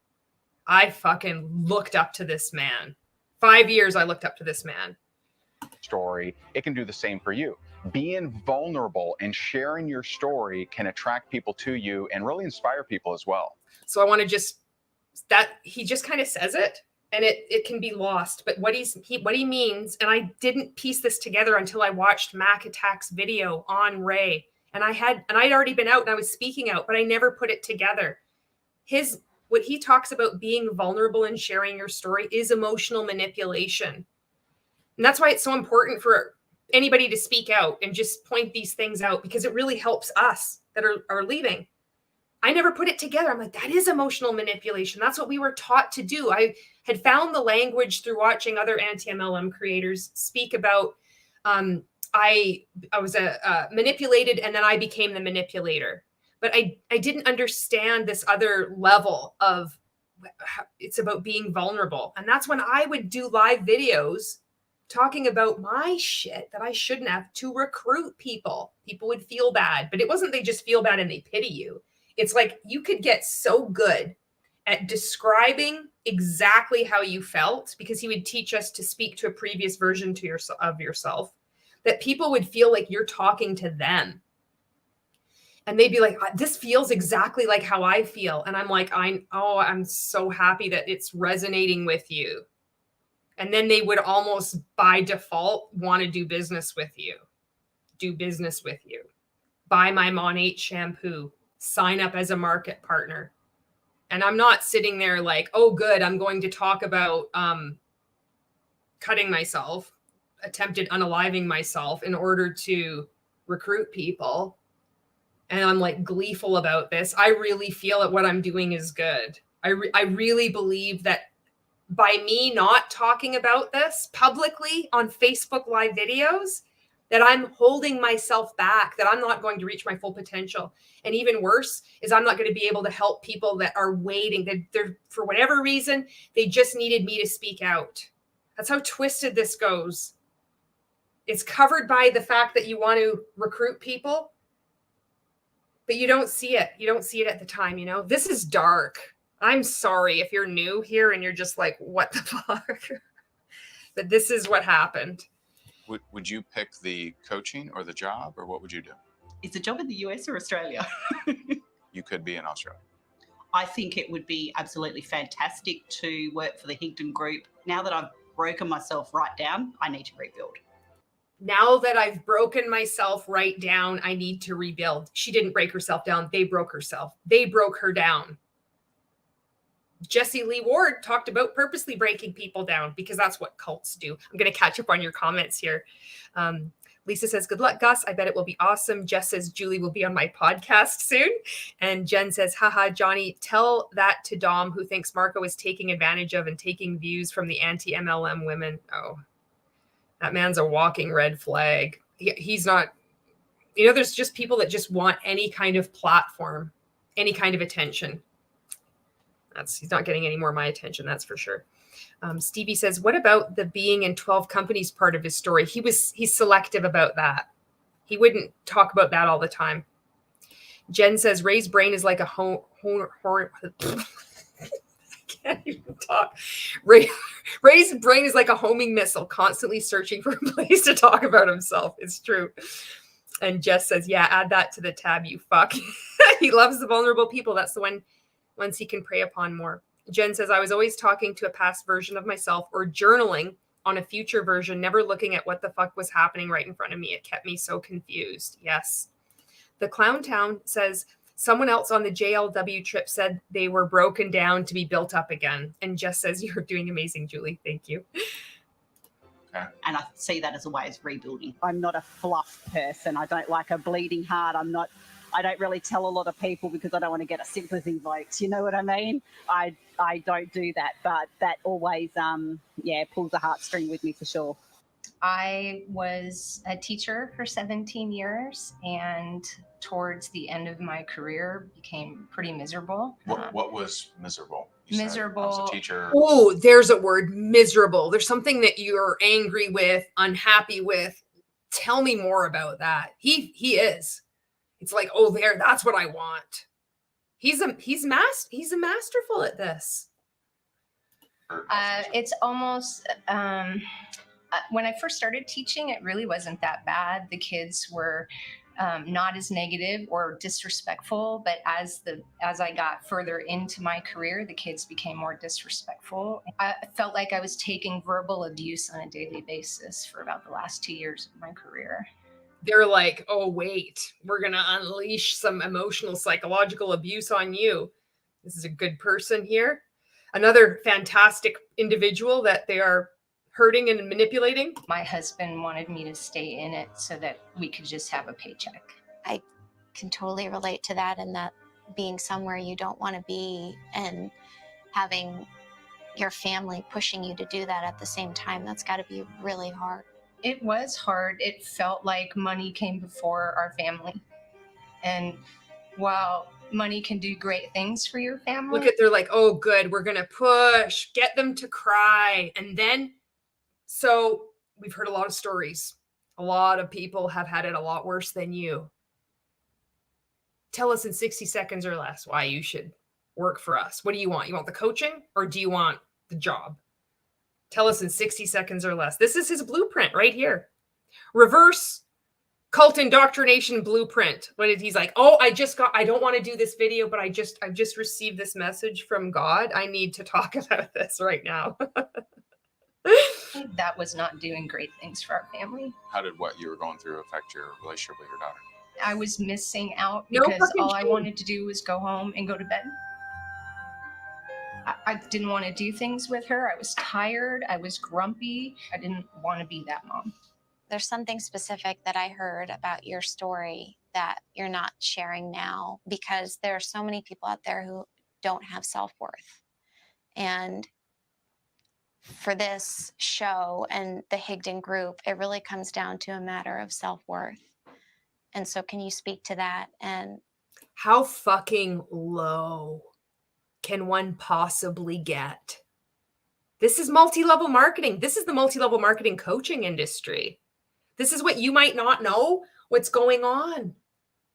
This is going on like it's a ballooning industry that just feeds on the multi-level marketing industry. So it's like this, a lot of people struggle with self-worth. Everybody within multi-level marketing struggles with self-worth, because that's why we're constantly on this hamster wheel of personal development, because people's altruism is being preyed upon. We want to improve ourselves. And then you have people like Jessica and Ray Higdon, and look at how they're manipulating her. So they've taken her, people have flown to Florida at their own expense. Some of these people haven't had enough food, enough sleep.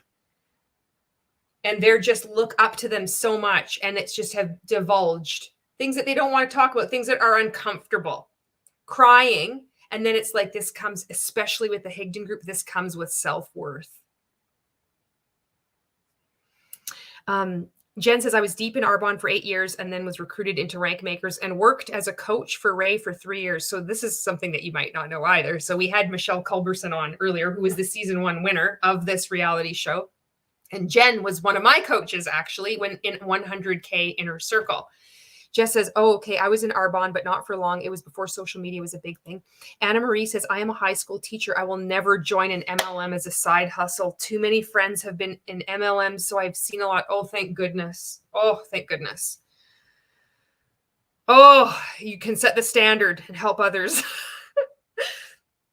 This stuff fucks with your mind, you know? People really believe that they can improve the lives of their families and other people around them and improve themselves. It's heartbreaking. How you're going to get over that and what happened there and how you would inspire others. So actually, that was when I was a teenager.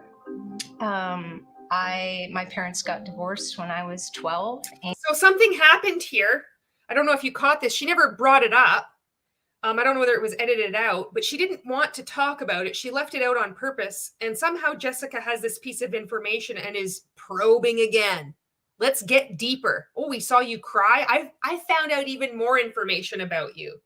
Can you tell us more about self-worth? And neither one of them wanted me to live with them. My dad and my stepmom would leave me with like $50 and frozen burritos in the refrigerator, and they'd leave for 2 or 3 weeks at a time. They would always leave. So I decided that one day I was just going to take a bottle of pills and It wasn't because I wanted. So, you know, this is what really pisses me off in any job. If you go in, so Anna Marie is like a high school teacher. So kids, you're like students are going to be exposed to people like Ray and Jessica Higdon. They're going to be exposed to maybe their parents or a friend, family member that's going to present a business opportunity to them. It's a cult. And it's going to come in the form of somebody they know. And it's not going to look like a cult. It's going to look like something, maybe a product they really like shampoo. For me, it was shampoo. It could be anything. It could just be like they get into rank makers for personal development. And they want to do real estate. There's real estate agents that just get into this group. And they need to know the signs to recognize so they can avoid this stuff. This is, in any job, it's not okay for your employer or even to be hiring a coach to ask these deeply personal questions and to get you to cry and to share these things. This has nothing to do with your employment. This is a red flag. This means this should be this like warning sign. Sirens going off and you turn around and get the fuck out. And if you don't want to get the fuck out, that's even more reason to get the fuck out, because then you're being manipulated to be like, I'm too afraid to even stand up and get out. It is so quick how you can get sucked into one of these cults. It only took me 3 months and I was full in for 5 years, you know, and I was 42 when I got in. I had turned down other ones. I had been like, that's bullshit. That's a pyramid scheme. I didn't understand what a pyramid scheme was. I just said it. I had a dim kind of idea. Wanted to die, it was because I wanted somebody to care for me, to pay attention. Thank you for sharing that. And the reason we ask is we want you to share that in the future. If you pick. This is Jessica Higdon and Ray Higdon. Thank you for sharing that. And in the future, we would like you to continue to talk about this, because this will emotionally manipulate people. And then we can get more money. And I have no fucking soul and I've got no fucking heart. I just want your fucking money. All of it. And when you're done, fuck you. I'll get somebody else. And they'll be lined up because they look up to us because they're already in the multi-level marketing industry. You're replaceable. We'll let you go. We'll find someone else. It's easy. Pick the mentoring and the coaching. We want you to share that with people because so many have gone through the same thing. If you win, right? Are you picking job or coaching? I would like the coaching. Of course, Convince I us. wanted it. Why should you win? I should win because I can show others that you can overcome a lot to get where you want to be in life. Your personal story is important, but it's not the reason that somebody wants to work with you.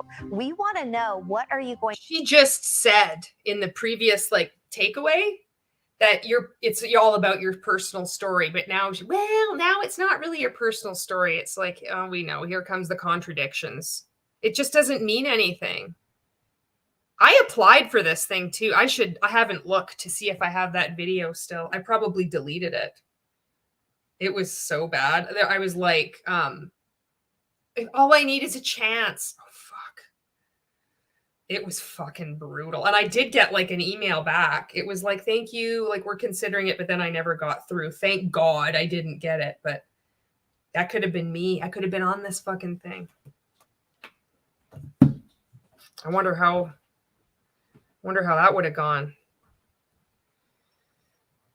Going to do for the Higdon Group? What skills do you possess? If you go in the future at all, I go off like a fucking bomb now. Maybe I'd be still going off like a fucking bomb. That are going to work for us and our company. That's what you choose, job. Yes. Okay. Yeah. Obviously, working for you guys would be a learning experience. My business fell apart when I had some team go to another company. Why did you lose that team? Because, Ray, it's a pyramid scheme, but he's going to frame it in the way that we're all taught, that it's because she's a terrible leader, that her whole team went away. But this is just standard practice in the multi-level marketing industry.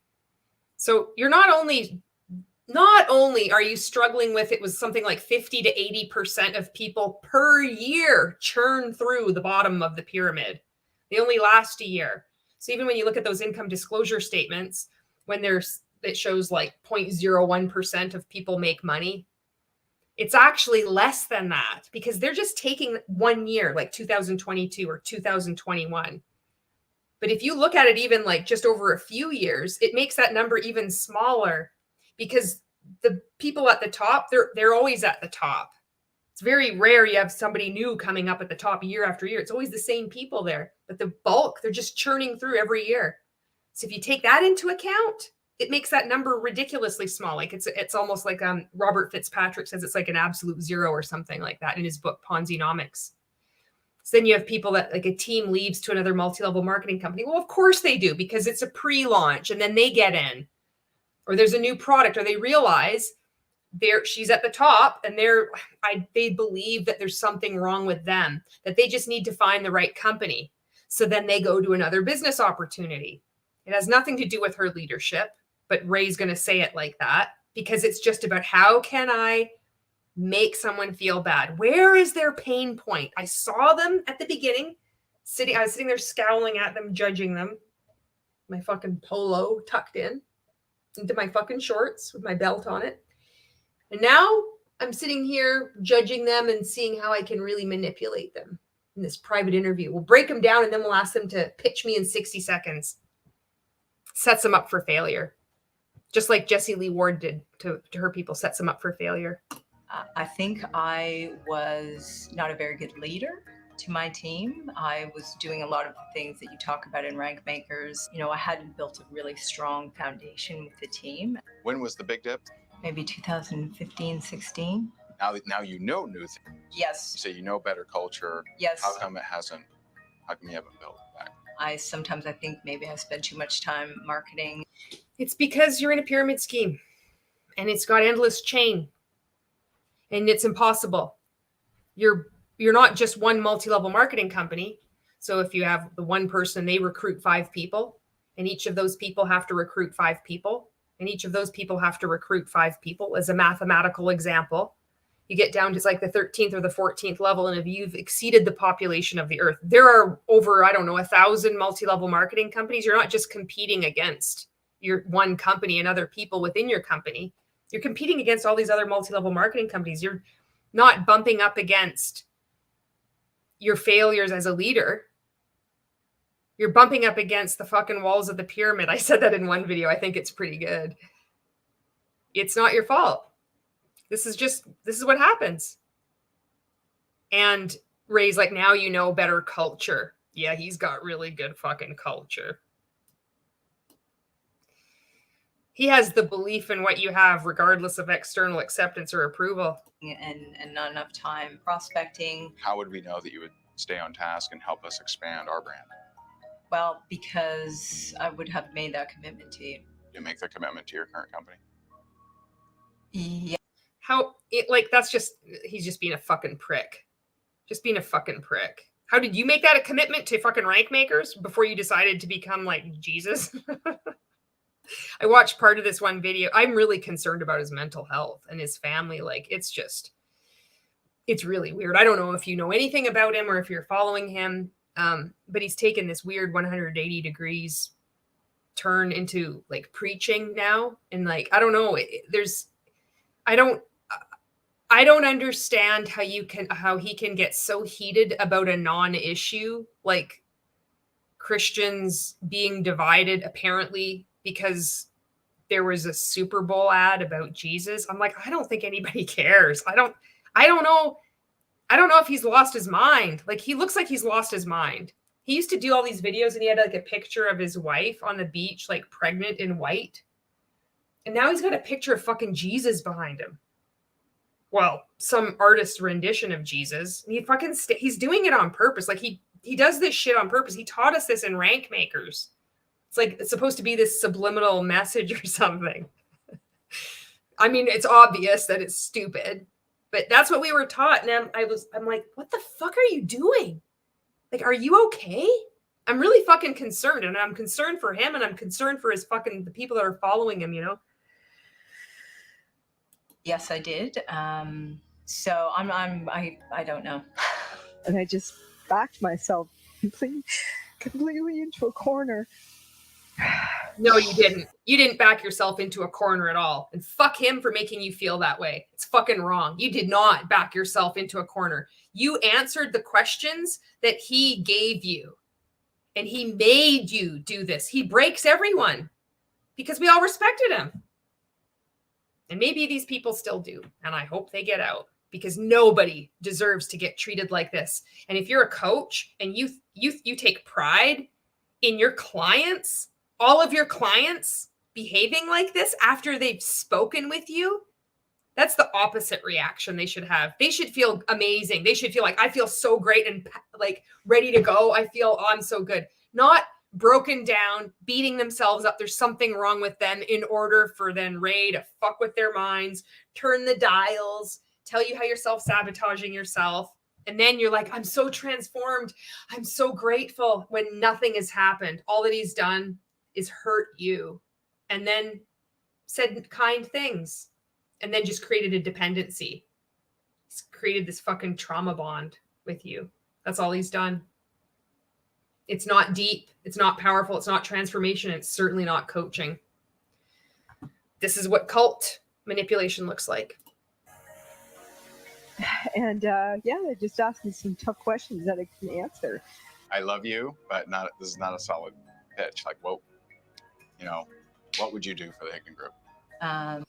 See, like he breaks everybody down. This is what he does. Gets them to cry, gets them to feel like shit, and then it's like, I love you, but tell me what you do. Tell me what the fuck you're gonna do, Ray. I know somebody's fucking listening in the Higdon Group. I wonder who the fuck it is. I hope you get out one day. I know you're fucking watching. I think the answer is you're not sure at this point. Not sure. Yeah, right. not sure. Maybe I should have said coaching. Because obviously need coaching. You don't need coaching. You are worthy. You're fucking amazing. They're fucking with you. This is the response they want. They want you to not know what to say, so then they can just show you how much you need them. When you're fucking strong and you're good enough on your own. So not desperate. I know what I'm doing. I have the skills. I'm fucking brave. You are fucking brave. Well, if I am not at a backup. Well, I'm so sorry I keep pausing this, but I have so much to say. So here's the thing. Like you can see people like they're fighting to come through. It's almost like, this is what I see. It's like how I felt like the cult identity. It's just, they have to work so hard to keep you in place. And you can see they're just manipulating and pushing, probing, finding how to keep you in place, how to keep you off center, how to make you cry, how to make you doubt yourself in order to be like, I need your coaching. This clearly, like, I'm such a fucking wreck and a disaster. But that at the same time, it's like, I know I'm strong. I know it. But it's like that cognitive dissonance or something. It's always there. Like you're never gone. Your identity doesn't go.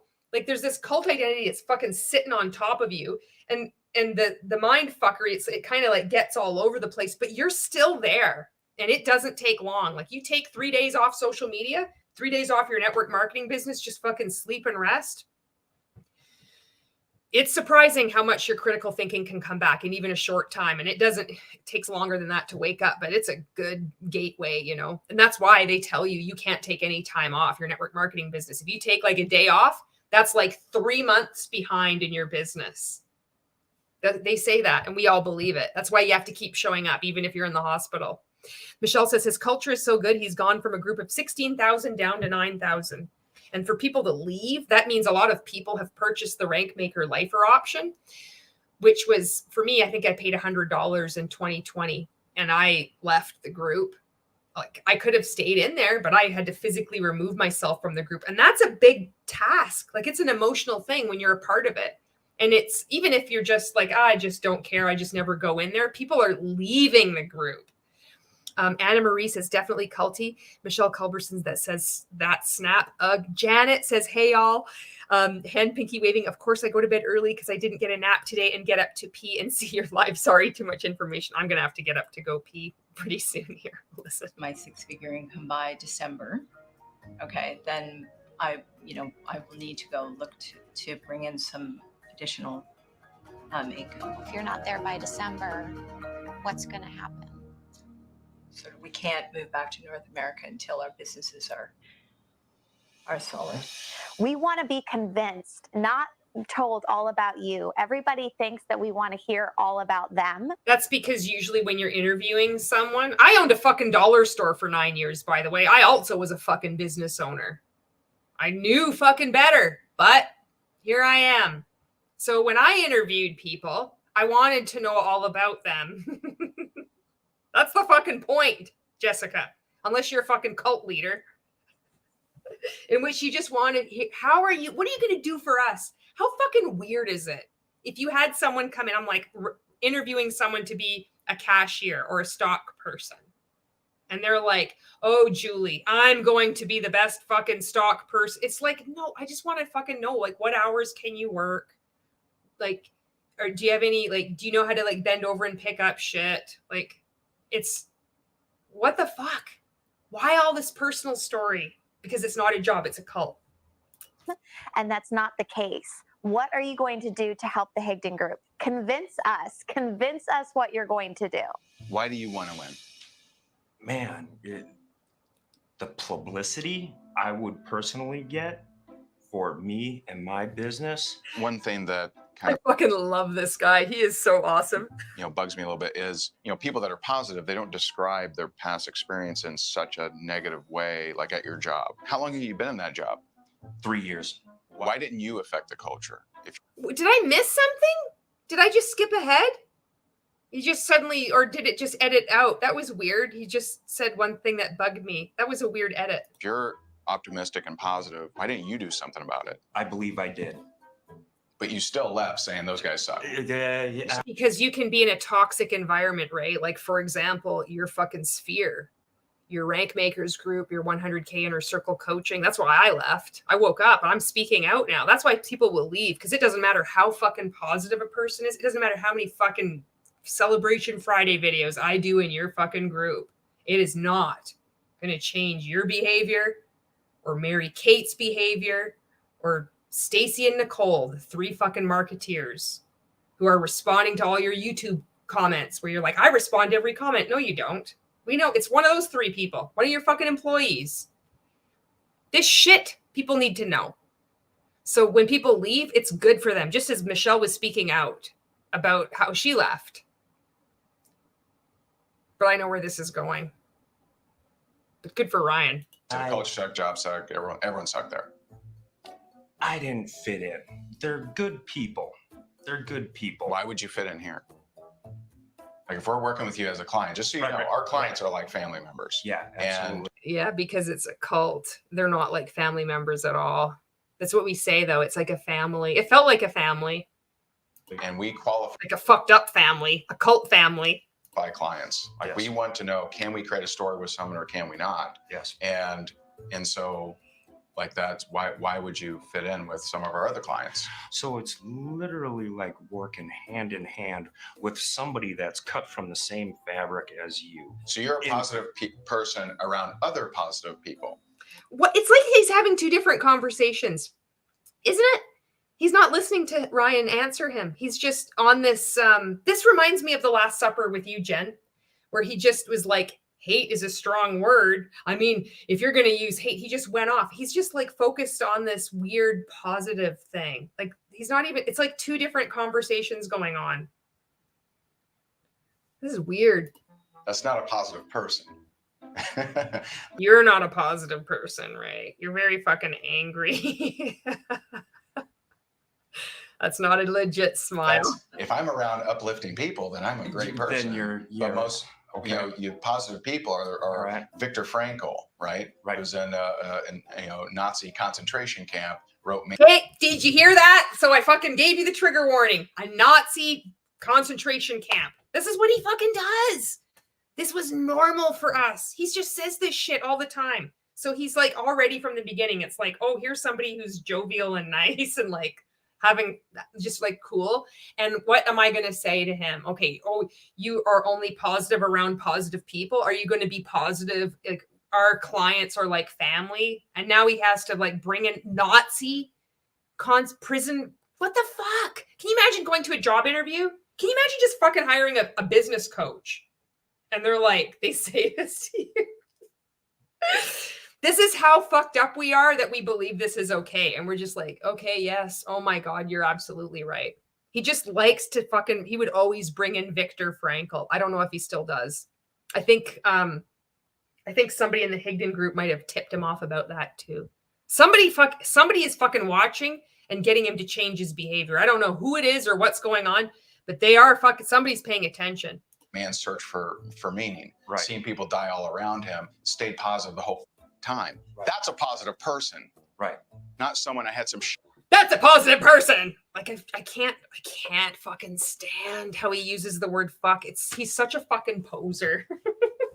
Ray can't swear properly. I could fucking give him some tips on swearing. shitty coworkers, and those guys all suck. Easy, babe. Easy. Easy, babe. Easy, babe. Easy, babe. I'm getting fucking jacked up, Jessica. He needs to know that he's got to be like fucking tough, like fucking somebody in a Nazi prison concentration camp, because he's going to be working with our fucking family. Like, what the fuck are they actually going to be doing? What are they doing for the Higdon group? That you have to have these, what? I'm just saying. Understood. I get where you're going with that. He's testing me. He's bringing out some points that I never realized before. Why was the choice to get a part-time job and stay home versus bust your ass to make it work? We were comfortable with my wife working, and versus bust your ass and get to work. The fucking why don't you bust your ass and get to work? Never. It's this disdain. Like, how can you imagine if you're going to speak to someone, you should be able to be okay with, like, do unto others as you would have done unto you. Holy fuck, thou cast ye the first stone. Like, golden rule. Would you talk to someone like that? What are you gonna do to bust your ass? Like, oh my God. These are such good people. I've got to get going with this fucking video. I'm going to be here all night, and I don't want to do this to you. We were comfortable with me staying home. We're not giving out a job like for the needy. Oh, this person really needs a job. Let's help them out. We want someone to come in here and kick ass. People in our company kick ass. You're asking us, please come up with a job that fits around my schedule and my needs. And I mean, it just doesn't sound right. I think.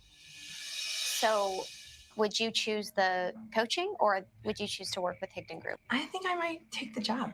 Convince us. Why would we hire you with everything you've just told us? You're not over it, you said, and you're not sure if you want to take the job. I know I have a lot to offer. I have a lot of energy and I have a lot of heart. My mantra is all in all the time. And so when I decide to do something, I am hyper focused. I'm, vigilant about doing what I need to do. I'm consistent. I'm driven. I'm motivated. Why do you want to win? This rainforest that I went to in Brazil has like 5% of it left. Deep within me, that's my passion, is the environment. I've always wanted to do more. Fuck, I'm holding my fucking lip the same way Ray is. When this opportunity came up, I sort of, every single part of me actually felt like I couldn't do it. Like, it just put the fear of God into me. So I guess. And where does that fear come from? I still have this belief that my story's not important to be heard. Just wondering if you could share that with us. You don't have to walk us through the experience, but. Yes, she does. Okay, I'm so sorry. We're at 1:43 into this. I promise I'm going to, I can't even stand this. This is what Ray would say too. I promise I'm going to do this, but I'm not going to stop it as much. I'll get through these contestants because they're all saying the same thing. They're all really, really good people, and it's all following the same pattern. Tell them this trauma story, this abuse story, or find something to make them cry, break them down, point out their weaknesses, and then say, well, why should you work? Give me 60 seconds or less, or whatever the fuck the task is going to be. In the first episode, it was 60 seconds, pitch them. Now it's like, just tell us why. So I don't know if they edited it out or whatever they chose to do, but it's the same thing. And all of these individuals are really good. They believe, they respect Ray, they respect his wife, and they want to just get coaching from him. And I really have to fucking pee. So I'm going to go pee. I'll put some music on while I pee. And Carly says, I'm a corporate recruiter and I care deeply about the needs of my candidate. I won't put them through the process if we don't appeal to their criteria. See, this is when it's like a real job versus a cult. Stevie says, hello, it's your local vegan here to remind you the #1 cause of deforestation is animal agriculture. This Australian person brought it up and says, don't pee it out, sweat it out. Boss Lee. Yeah, Boss Lee. Boss Lee with her workout advice. Oh my God. I love these fucking posers that like suddenly go to the gym and they just fucking know everything. They know fucking nothing. Okay. All right. I'm going to play this for you. I'll be right back. Maybe you could go pee too.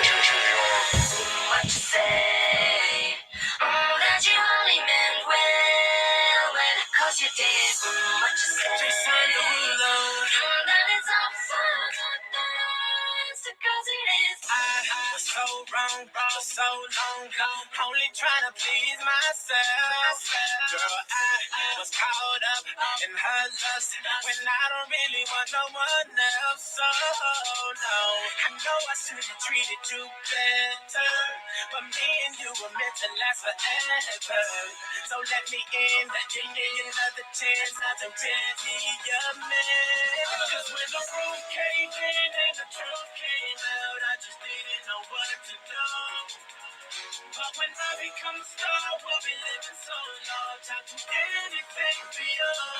So tell me, girl, what you say? That you only meant well, cause you did what you say, what you say. That it's all for the best, cause it is what you say. That you only meant well, cause you did what you say. Okay, 1 minute, 18 seconds. That's not too bad. All right, I'll catch up on your comments here. Michelle says, this was actually the first day of filming. They changed the format after this day. We were the guinea pigs. Stevie says, if by go to the gym, you mean inject 9 different things every day. Oh my goodness.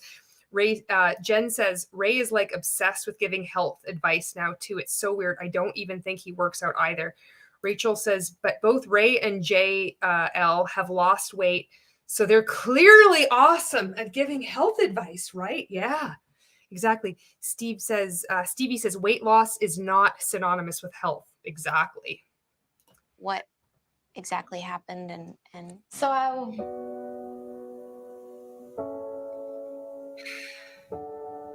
So when I was in university, I got a year abroad. I got to go to South America and teach English. And when I was away on that trip, I actually was drugged and raped. Takes a while.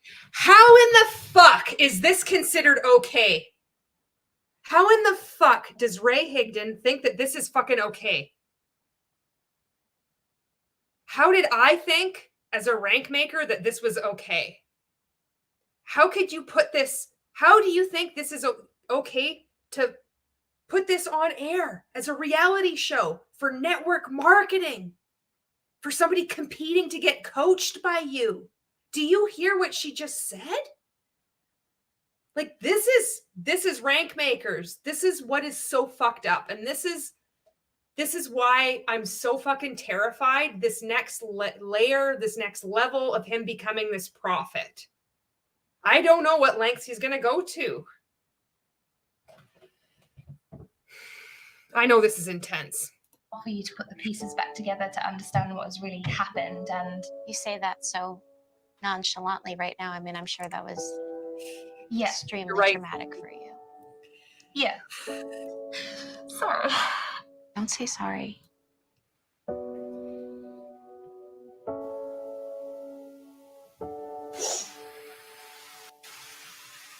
Like, I asked that question, why me? Like a million times, like, about what happened, like, why me? And that was a bad thing, and now it's like a good thing, like, why me? It just stopped my life from turning around. Like, it was like, Thank you for sharing. Thank you for sharing that. if you think of your life like a wheel going round, mine just stopped turning. Like, I just stopped turning and I just was living in fear, like fear for years and years and years. I don't want to live in that fear anymore. I could never see people for who they were anymore. Like I would see like an ulterior motive in everyone, like whether it be somebody I'd known my whole life or like a stranger on the street. It was just changed how I looked at people. It all went all out of balance. What would you choose? Would you choose the working with us or the coaching, or? Hands down, the coaching.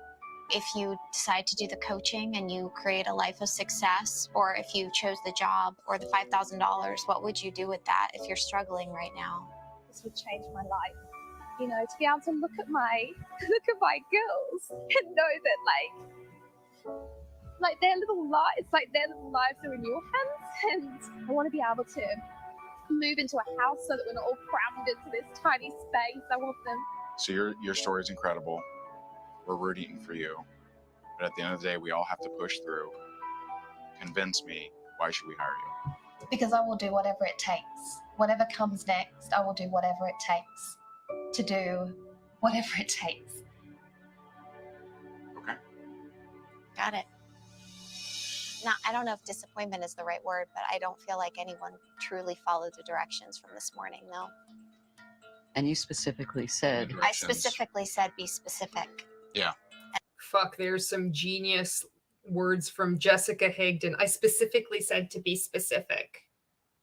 How the fuck did I look up to these people? Oh my God.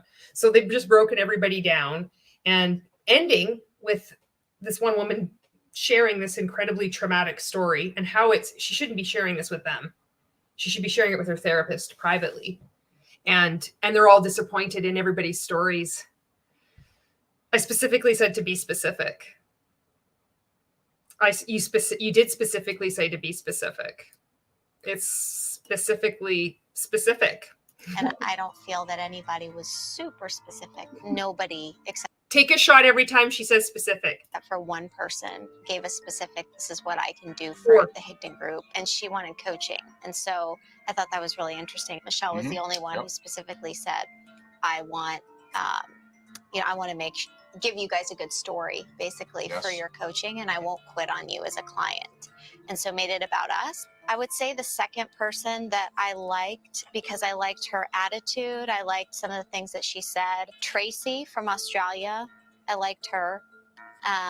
Kim, I liked Kim's attitude. I liked that she had a really clear vision. And she said why she doesn't want the job. She said, I don't want the job because it's a short-term vision for her. I liked it that she has such a varied story. Like she could resonate with a lot of different people. I didn't like that Christine had no answers when we asked her what she wanted the job for, why we should pick her, or what she should do. Well, she has since changed her mind. She says she wants the coaching, but she kind of seems pissed off. I'm fucking pissed off, and it's not kind of. It's pretty fucking obvious.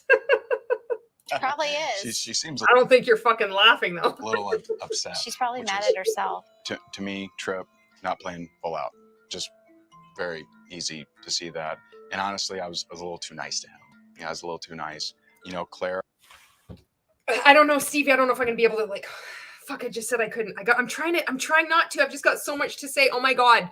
Okay. Lisa says, I'll do it, whatever it takes, mean to the Higdons. I don't have any boundaries. Yes. And Rachel says, did she just say they wanted this to be about them? Yes, she did. While describing how they shared their trauma. That's awful. Yes. And this is the Higdon Group. This is Rank Makers. This is what I was part of for 5 years. This is what I'm struggling to what's going to happen. Right. I don't know. I want something to happen. I want them to stop hurting people. I'm creating content, raving on fucking YouTube, making all these stories. I'm I don't know what I expect to happen, but somebody leaves and then they reach out to me or somebody else. And then maybe they leave a comment and somebody else gets out. And so, but it's I want the world to see what's going on because it's not right. And this is representative of the multi-level marketing industry. But it's the multi-level marketing coaching industry that's teaching all this stuff, Jen says, nice, nothing inside me cares enough, Ray. Stevie says, Ray, you can pause as much as you want. Just trying to hold you accountable to your own goals. Touche. That's so good. Michelle says, the child exploitation comment, remember, this is the marketing company and the Higdon Group. And Michelle says, keep pausing it. Okay. Fuck. We're 2 hours into this. Tanya says, hey. I like her story. Carrie, man, that story of her being left alone, that just really got me. I mean, like, Wow, it got you because you're going to be able to fucking use it. Ooh, I can just imagine. Does it make you salivate? Can't wait to have her on stage with you. Maybe fucking milk her story as well, just like you've done with other women. Up on stage at Rank Makers Live, letting them tell their abuse as well. Maybe they were employed by you and then you just fucking get rid of them. Delete their content out of your fucking Rank Makers group, even though people want to raise like a GoFundMe page for them. They ask, what happened to this person? now that's, I mean, that's a tough story. I thought it was really amazing that Claire, went to, South America to teach, had that very horrible experience, but yet if she had more money, she would be giving to a South American charity. Really? No. That's not it. I mean, I can't even pretend to know what that's like to go through. But to make this trip, to apply for it, to jump through all the hoops and not have boom, like especially the job people. If I want a job here and you ask, were you fucking raped, Ray? Jesus fucking Christ. Listen to yourself. That's what she fucking said. And now you want her to pitch you in 60 seconds or less? You're fucked up. I don't give a fuck if you think you found Jesus or not. You've got a lot of amends to make to the people that you have fucking hurt. This shit is not going away. These people's lives you have fucked with. And this is out there on the internet. This example, you think you're setting? No way. People are waking up. She should have a pitch after all this, after flying from Australia and then telling you this. Ugh, so bad. It's me, why should I hire you? I'm going to say, boom, your social media right here. I'm going to change the analytics. I'm going to do this. I'm going to do this. Here's your 3-year plan. Boom, boom. I'm going to give you 50 things. You don't even know how to make a fucking TikTok. You couldn't give anybody 15 things. I fucking thought you were really good. We all did. We all looked up to you. That you're going to say, oh my God, I need to hire this person like right now. Let's end the competition. Very evident, because at a few different times I was standing there like, if I was going for a job, this is a job interview. You can't forget that. Right. Really, Mary Kate, because when you're going for a job, did you have to share like stories of abuse and trauma to get hired by them? Did you have a video like crew filming you and then criticizing you, getting you to cry and then like get hired? Like that didn't happen. That didn't happen for you. It's a job interview that you spent money to interview, right? This isn't like, you moseyed on down the road. And maybe traveled 28 or 25 hours. Yeah. And you can't answer the question of why. It is interesting, and half don't know. It's baffling to me. Like, do they really not know? Like, are their heads so far up their asses? This is so fucking dark. Fuck, I gotta get going on this. This is really fucking dark, though. Like, they're baffled that people don't have this answer. Like, is it possible that these people, they just, they're brainwashed. They in turn get brainwashed. It's like we're all being manipulated. We all become manipulators. And then they're just so deep in, they don't even fucking see. They really just have no clue what they're doing. Like, is that possible? How can it be possible? How can he have been in the multi-level marketing industry this long and he has these shady motherfuckers like Angel Fletcher? Oh, really operating fucking ethically, in my fucking opinion, with her fucking multi-level marketing company. Oh, these fuckers make fake accounts. They do all kinds of shady shit. He knows all this stuff.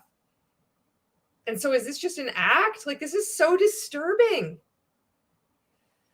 All these people at the top of the pyramid do the shadiest shit. And they all are like, they all get coaching from him too. Like, what the fuck? How do they make this okay? How do they fucking do this? Michelle says, I'm going to change the analytics. That doesn't mean anything. Unless you get hired with Shailene Johnson, another amazing scammer individual who's coached Ray with her Instagram amazing hacks. Just steal other people's content. Hire a virtual assistant. If you're in network marketing, you need to hire a virtual assistant. steal other people's content, credit them, and then there you go. Just find out viral content and then just repurpose it. Just steal it, and then you can make money off it. And that's all you got to do. And that'll change your analytics. DC says, the way that Jessica and Ray prop each other's nonsense up is wild to watch. Jen says, I can't imagine these contestants watching this later and seeing how Ray and Jess talk about them. It's a whole other layer of manipulation. They're made to believe Ray and Jess believe in them. Michelle, what was it like when you finally watched it, seeing how they talked about you privately? And she says, devastating. So I don't know if they just want the experience of just hanging with us because they dig our stuff. I would have. I thought it was amazing when I was at Rank Makers Live. We thought it was just like being, oh my God, I listened to an interview with Jess MUA and Emily Paulson, who wrote that book, Hey Hun. And she said it's like friendship by proximity. That it's like not real friendships, but there's almost like you get this thing by proximity too, because when you're in multi-level marketing and especially Rank Makers, you think that when you're around all these people, these like-minded people, you're going to improve. And you feel like you have, like you really feel like you've leveled up. It's not quantifiable. It's just bullshit. It's just mind fucking. But I thought it was great. Like when I was at Rank Makers Live 2019, I fucking had the time of my life. I still am like, oh my God, I remember just like, this was so good, but it was all a lie. All of it. None of it was true. It was all a fucking illusion. Cool. Yeah. Super cool. Yeah. I mean, I kind of feel like there's more of In this let's group. Let's hang with these guys versus let's actually take this seriously. All right, so we got to bring them back in there. And it's clear that a lot of them aren't taking it seriously. We got to kick some ass, and we're going to take them into the next challenge. Well, you can kick their ass. Okay. One of the goals for anyone that even participates in this is for them to get better at playing to win in their life. The best coaches we've ever had kicked our ass and challenged. It's funny how he says it's like the best they kick their ass. It's like, are you coachable though? Oops. I get excited when I do this. Shit. I like fuck around. I start clicking around. I shouldn't be clicking around.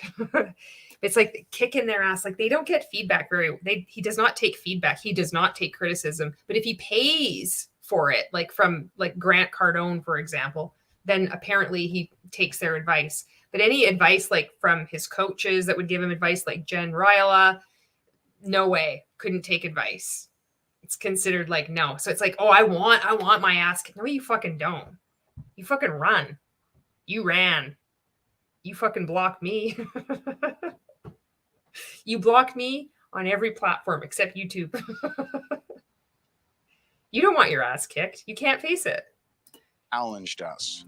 If you want to be good at sales or marketing, it's knowing who are you trying to close? Who are you trying to get? And what is it that they want? How do I make it a no-brainer for them to pick me? One person actually had a good answer, and that was Michelle. The only person. Everyone else was all about them. That's why you're not making a lot in sales. That's why you're not getting what you want, is you think that your need dictates what the world should respond to. And that's not the way it works. It doesn't work that way.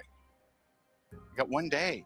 So I have to leave you equipped and weaponized and bulletproof so you go out into the world and get up in a good way.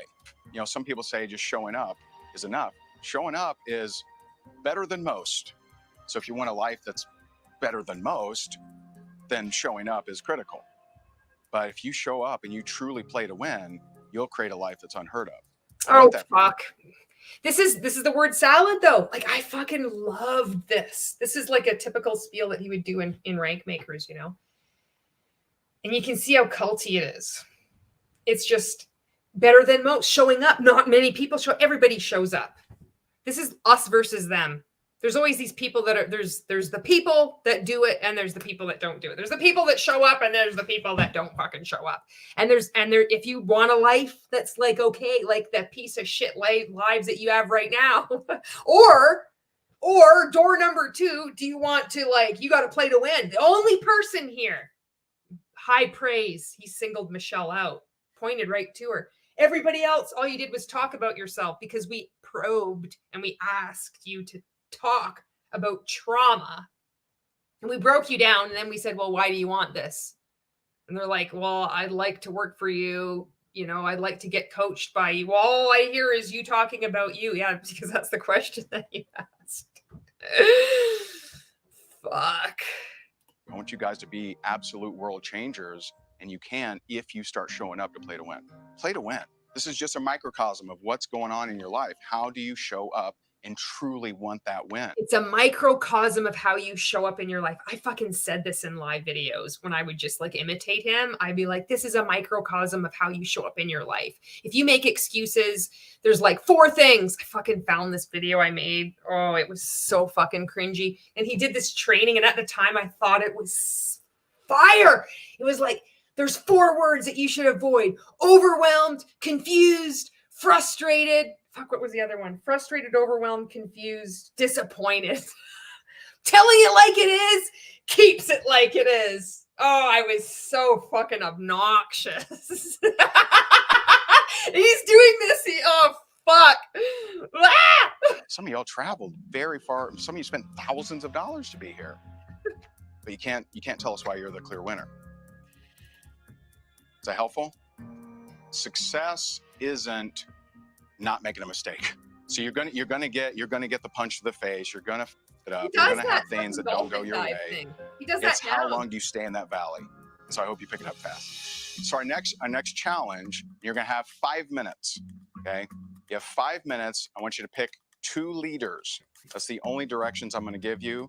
But at the end, you got 5 minutes to pick 2 leaders out of you. I'm not giving you any more details. So go ahead. Good luck. Ready, set, go. Yep. Honestly, oh, so Jen says, I was so obnoxious to a total a-hole. I am still obnoxious and an a-hole. And I'm a shit talker too. Sometimes I back it up.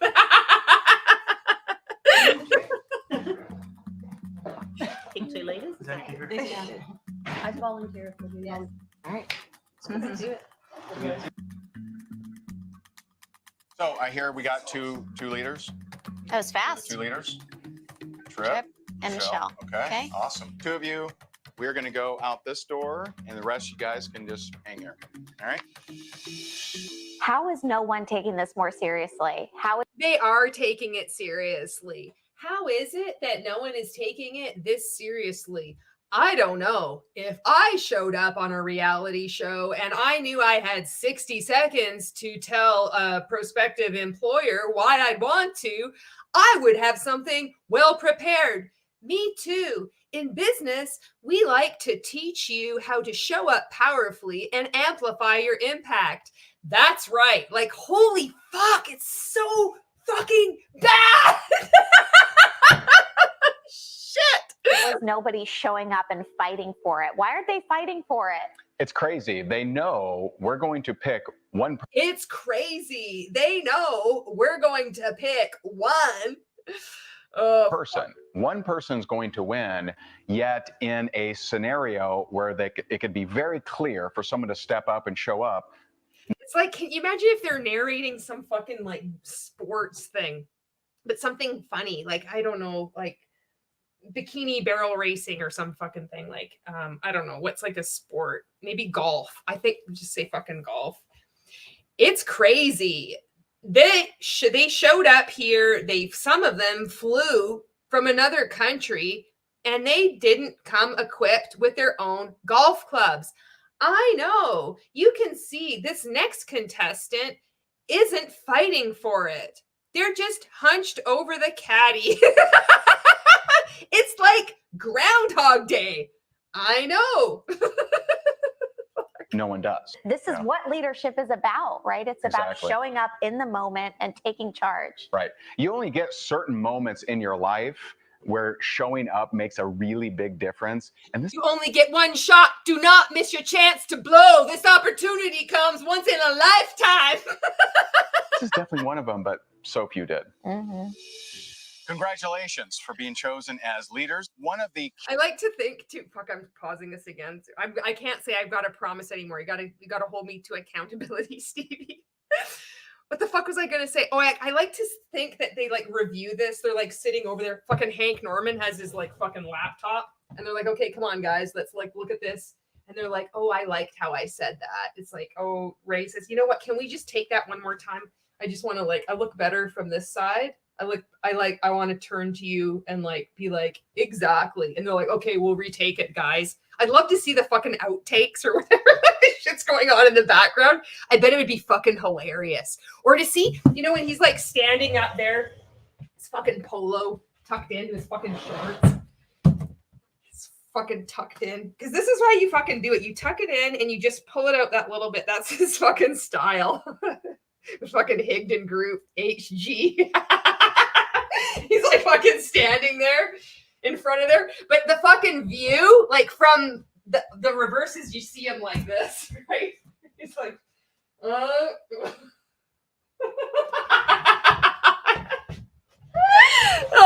my God.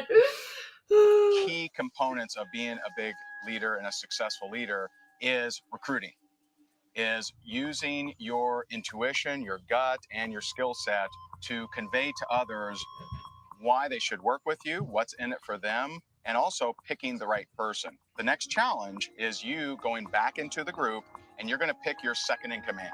And they're going to go and recruit the next person and then teach that. See, that's his fucking style. He has his polo and he tucks it into his fucking shorts and the belt, and then you just fucking pull it out a little bit. It's the fucking look. It's a classic look. It's one of those looks that it doesn't matter. It could 70s, 80s, 90s, 2000, 2010, 2023. It's an evergreen look, much like evergreen content. That person, so on and so forth. So you'll be able to pull your person aside in the room, stay in the room with the group, and share with them what this challenge is, convey your communication, and we will be paying attention. We'll be listening in on how good of a job do you do that, because we will have a team challenge afterwards where you will be competing against the other team and there will be a winner, and it's going to be a lot of fun and a lot of competition. Now, one of the interesting parts of this challenge is just like, what the fuck is he saying right now? Like, I don't know. I got to like look in the right direction. Okay. What the fuck is he saying right now? Like, did he just go on about recruitment? Like, is he going to get to the point or she's like, I really have to pee. Like, I'm fucking pregnant and I'm standing out here and I really need to pee right now. is there's an uneven number of people in there. So one of you will end up with 5 people, one of you will end up with 4 people. But your mission is to go back in there, pick your person, and convey to them why they should be working with you. And they are going to go as your second in command. Oh my God, Ray, I don't even fucking know what you're talking about. Michelle, how did you even understand what the fuck he was saying? He's just going on and on.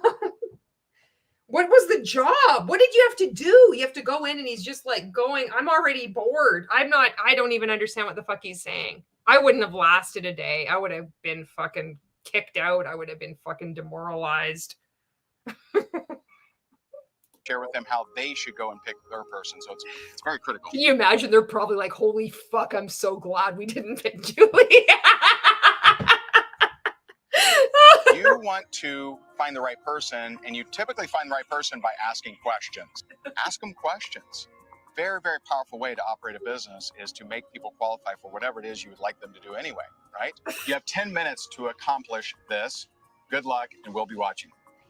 Ready? What did they have to do? Does anybody know? Did anybody pick that up? I know I paused it and I disrupted the flow, but I don't think that I did a disservice to what his instructions were because it didn't make any sense. I did pick up on the end. He's like, typically, because that's always, he's like, typically when people say exactly what you just said, they actually sign up. Yep, let's go. Recruitment is so important. How you go about enlisting people to do what you do in your business and recruit them is a huge part of what we teach people. So I'm really excited to see how they do here. Some of the tips we got is we want the energy. We want to put together that as a team. We've learned a little bit about each other. Oh my God, that's so fucking creepy. Ray's eyeballing him sideways. Tripp isn't asking her questions. I just finished telling him exactly to ask questions. And how does he start? He starts like this. It's because your instructions were clear as mud. You need to be concise, Ray. You fucking talked way too much. You could have said that in one sentence. In the next 10 minutes, go into the next room, ask questions to people to recruit your team. Fuck, there you go. It's done. But you just went on and on and on word salad because it's set up to fail. It's just like you're setting people up to fail, just like the multi-level marketing industry sets up people to fail. Recruitment is an important part of your business because recruitment is the entire business model because it's a pyramid scheme. No upfront expectations. This is not a good start. Are open to working with me or not? If you are, I would really be honored if you would join me as my first leader. What is the leadership role? Well, you'll be my first in command, second in command, I guess it is. And your next role then is to actually go and pick the next leader. And we only have 10 minutes from the time I got into this room to fill out our team. I really trust your judgment. I really trust that. And that's why I've asked you first. Okay.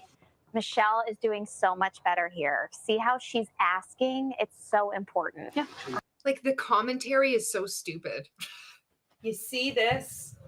This middle finger is so nice right now. It's quite erect and it's in the perfect position to probe. Especially when someone says something ridiculous, they can sit on it and fucking rotate. This glass of water is about half full because I'm a positive person. When you drink from it, it goes down your throat and then it into your belly and then into your bladder and then eventually you pee. It's a quite nice glass too. It has a sunflower on it. I agree, Jessica. I take the position. So we will be a team, and your responsibility is to select the next leader.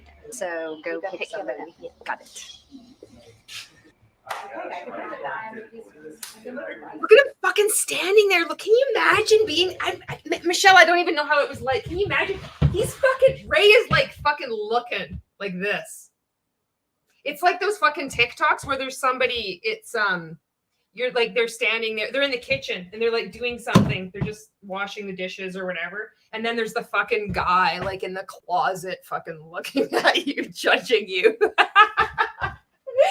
It's like, is that your conscience? No, it's fucking Ray Higdon. He's fucking looking at you. He's looking at all of you. He's reading the fucking comments. He's like, you're fucking a demon. You cannot be having fun right now. Christians are divided because of you. Hatred is in your heart. Cast ye the first stone. What the fuck? What the fuck is going on?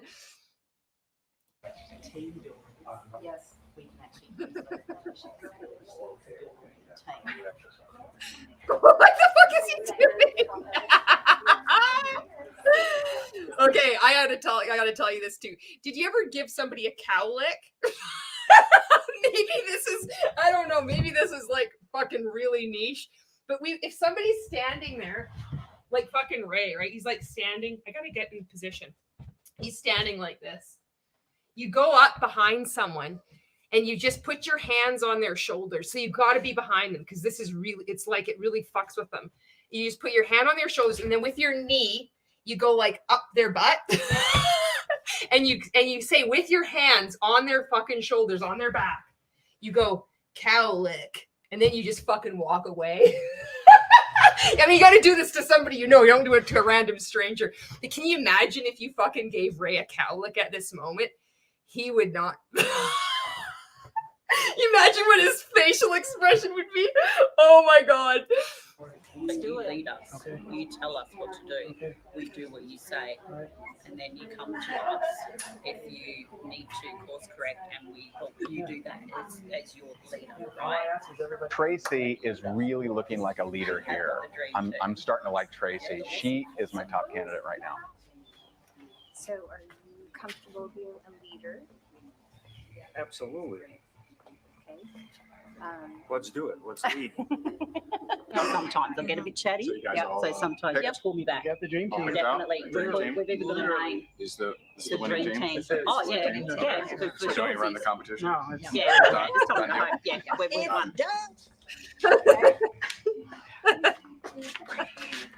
Are you comfortable being a leader?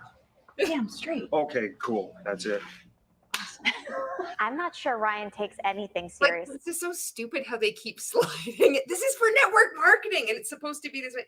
I'm not sure Ryan takes, well then, you know, that's your credo. That was like Rank Maker's like manifesto. It was like, number one thing is don't take yourself so seriously. He's on the right track because this whole fucking thing is a joke.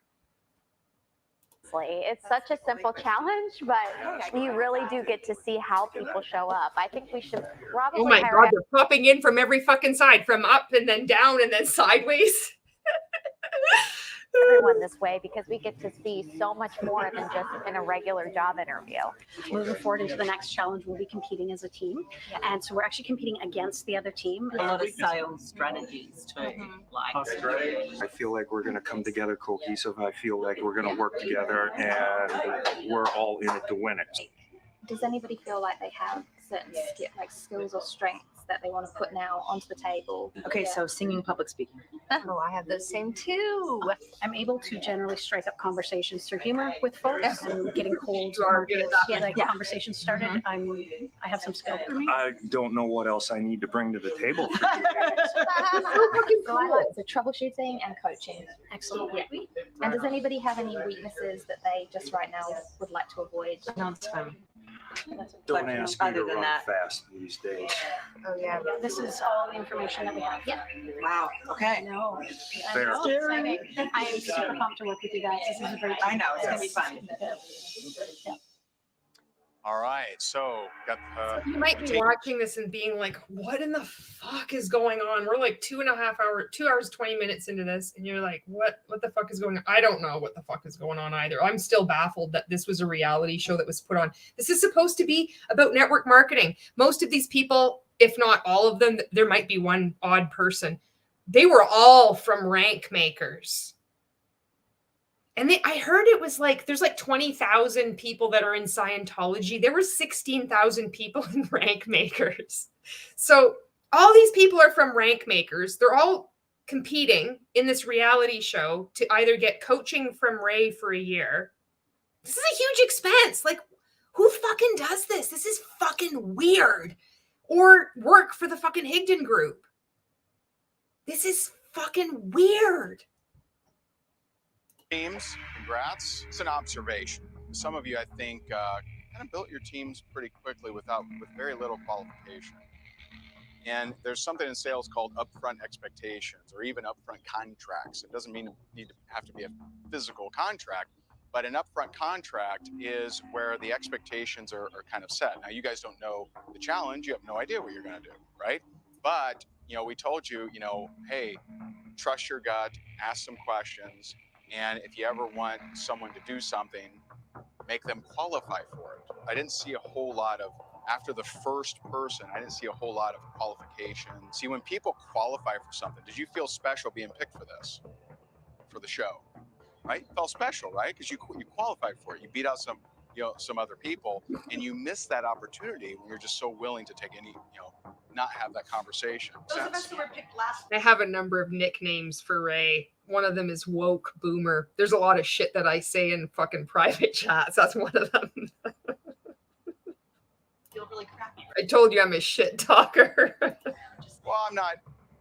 How do you show up? How come I wasn't picked first? I would ask myself that question. How do I show up in the next room and I get picked first? And they say, clear leader, or at least second in command. How do I show up differently so I'm picked faster in life? One person from the winning team will be guaranteed a spot in the championship. The losing team is not guaranteed that anyone will make it into the championship. You understand that? Some people are showing up just to survive. Some are playing to win. Like, this is the thing, like he says, like about the championship. I'm hoping that this is conveying how deeply in we all were. Like, this is outside of, so Buttercup was like, have you seen the defunct WFAB reality show? But this is like a group. So like WFAB was with whatever, first they were with Mon 8 and then like a lot of them moved to, was it iGenius or something? But this is all network marketing companies in a whole other cult of Rank Makers. So it's similar, but it's fucking deep. It is different shit. Like, we're already in different multi-level marketing companies. We're not allowed to prospect each other, but that's still kind of going on. We have this, the only big glue that's holding us all together is fucking Ray. It's like the powerful figurehead, the person, the leader, I know it's fucking charismatic leader. You're probably like, where's the charisma? I thought it was there. I saw it. I was fucking enthralled. Like, I thought he was the greatest thing. And all of us did. And all of these contestants did too, you know? And so even doing this first assignment of picking your teams, they're given these instructions, this whole rambling word salad that didn't make any sense. And then he's criticizing them. I didn't see this, but you didn't tell them what to do. So how do they know what to do if you don't give them instructions? They're always going to fail, you know? I hope I made a good explanation, Buttercup. Jen Cheese says, that's what makes you awesome, Julie. Sheila says, this is worse than WFAB. Buttercup, that's a really great point. None of you were participating in the show to manipulate the viewer. You were genuinely there for the competition. And Michelle says, we were all so in. And all of us, like, if you can imagine, all of us in Rank Makers too, so say like 16,000 people are tuning in live when this was aired. And then Ray would be talking in the comments, and you'd be like, people would say, oh, if that was me, I would be saying this. And he would say, well, it's easy for you to say that because you weren't there. So it's like he's standing up for these contestants. It's such a mind fuck. We fucking looked up to this man. It was him, really, like kind of like Jessica as well, but mainly him. So you're like, I was with Monty, Jen was with fucking Arbonne, Michelle was with every fucking company for the last 25 years. Michelle knows everything. She really is a rock star. But we're all in these different companies, and we're just like, we think we're even more special and more chosen because we're with fucking Rank Makers. It's fucking weird. It's so fucking weird. 2 people stepped up, said, we'll be the leader. I thought we were putting names forward, and I said, I recommend Tripp and Kim. But why not you for a leadership role on the team? I was and so she did the same. They're doing the same thing that they did in the first episode, where they're outside on the grass and they're doing the same like selection of the teams. And they're like, well, why didn't you put it forward? They just have this. It's a blueprint. They're just duplicating what they did with the first contestants, you know? lacking a little bit of self-confidence after this morning. I know in your interview you talked about putting everyone else first and how you wanted to change that. Yeah. Tough to change, huh? Yeah, it is. And so how you show up in this is how you're showing up in your business. It's how you're showing up in your life. Are you playing just to get by, or are you playing to win? The reason I didn't is because I feel like I have been a leader for years now, and it's kind of gotten to the point where I'm like, you know what? I think I need to let somebody else be a leader for a change, and I need to learn how to follow someone else's direction and not be always the one telling everybody else what to do. But you chose a moment that's yes, a very you're right, but it was deliberate. So she knows exactly what she needs to work on or what she wants to do. And he says, but you chose a moment. He just doesn't even know what size fish he caught. But it's pretty fucking big. It's bigger than the fish you caught, you fucking loser. His fish he caught was this fucking big. And he's going to pose with it like this. You fucking see his bicep and the little fucking HG logo embroidered on his polo. Jen says, I thought his ideas were so different. And he was like the first trainer I heard actually give action steps, not just fluffy motivations, even if the actions were futile. Yeah, me too. That's why I saw him do that free coaching Friday. And I'm like, oh my God, if he's giving all this amazing advice for free, he's a busy businessman, millionaire. Oh my God, he's so generous with his time. I've got to sign up for Rank Makers. Holy fuck, I've got to spend $800 a month on 100K Inner Circle coaching too. This man's a genius. He says to people to prospect, see if they're open and give them an out. Holy fuck, I can't fucking believe it. Oh fuck. Sheila's like, and people pay for this? I paid so much for it and I felt honored. I considered it an investment in my future. I fucking gladly paid for it. Oh, Michelle says he would beat us down with one hand and reach out and pretend to lift us up with another.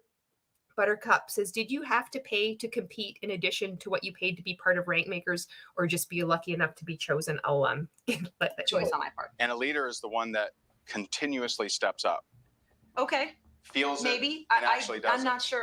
I'm not sure. I think I would respectfully disagree. I think No problem. some leaders there are times when leadership is about letting someone else step up to be a leader. And you feel that this was the scenario. This was the one scenario to pick It to was not be a in leader. my gut at that moment. I mean, I feel like there's a time to be a follower and there's a time to be a leader. Now is Ooh, they don't fucking like dissent. And she is a strong individual for saying that. And she is sticking to it. And they don't like it. They're like, nope, I think there's a time. You're wrong. And here's why. They cannot handle anyone fucking disagreeing with them. They're so fucking fragile. But this is what a cult is. This is what they do. So they're standing there above you. All of this is done on purpose. And they're sitting down. And she's having to defend herself. And she's doing a fucking good job. I hope she's good. And I hope she's got the fuck out too. not the time to make that decision. That was a challenge in and of itself. Who steps up? Who's up for the task? Who fights for it? Nobody really fought that I saw. But that's what you should be fighting for, remember? Why do you have to fight? Why do you have to fight? This is network marketing for fighting. They want all these people to be fighting over Ray.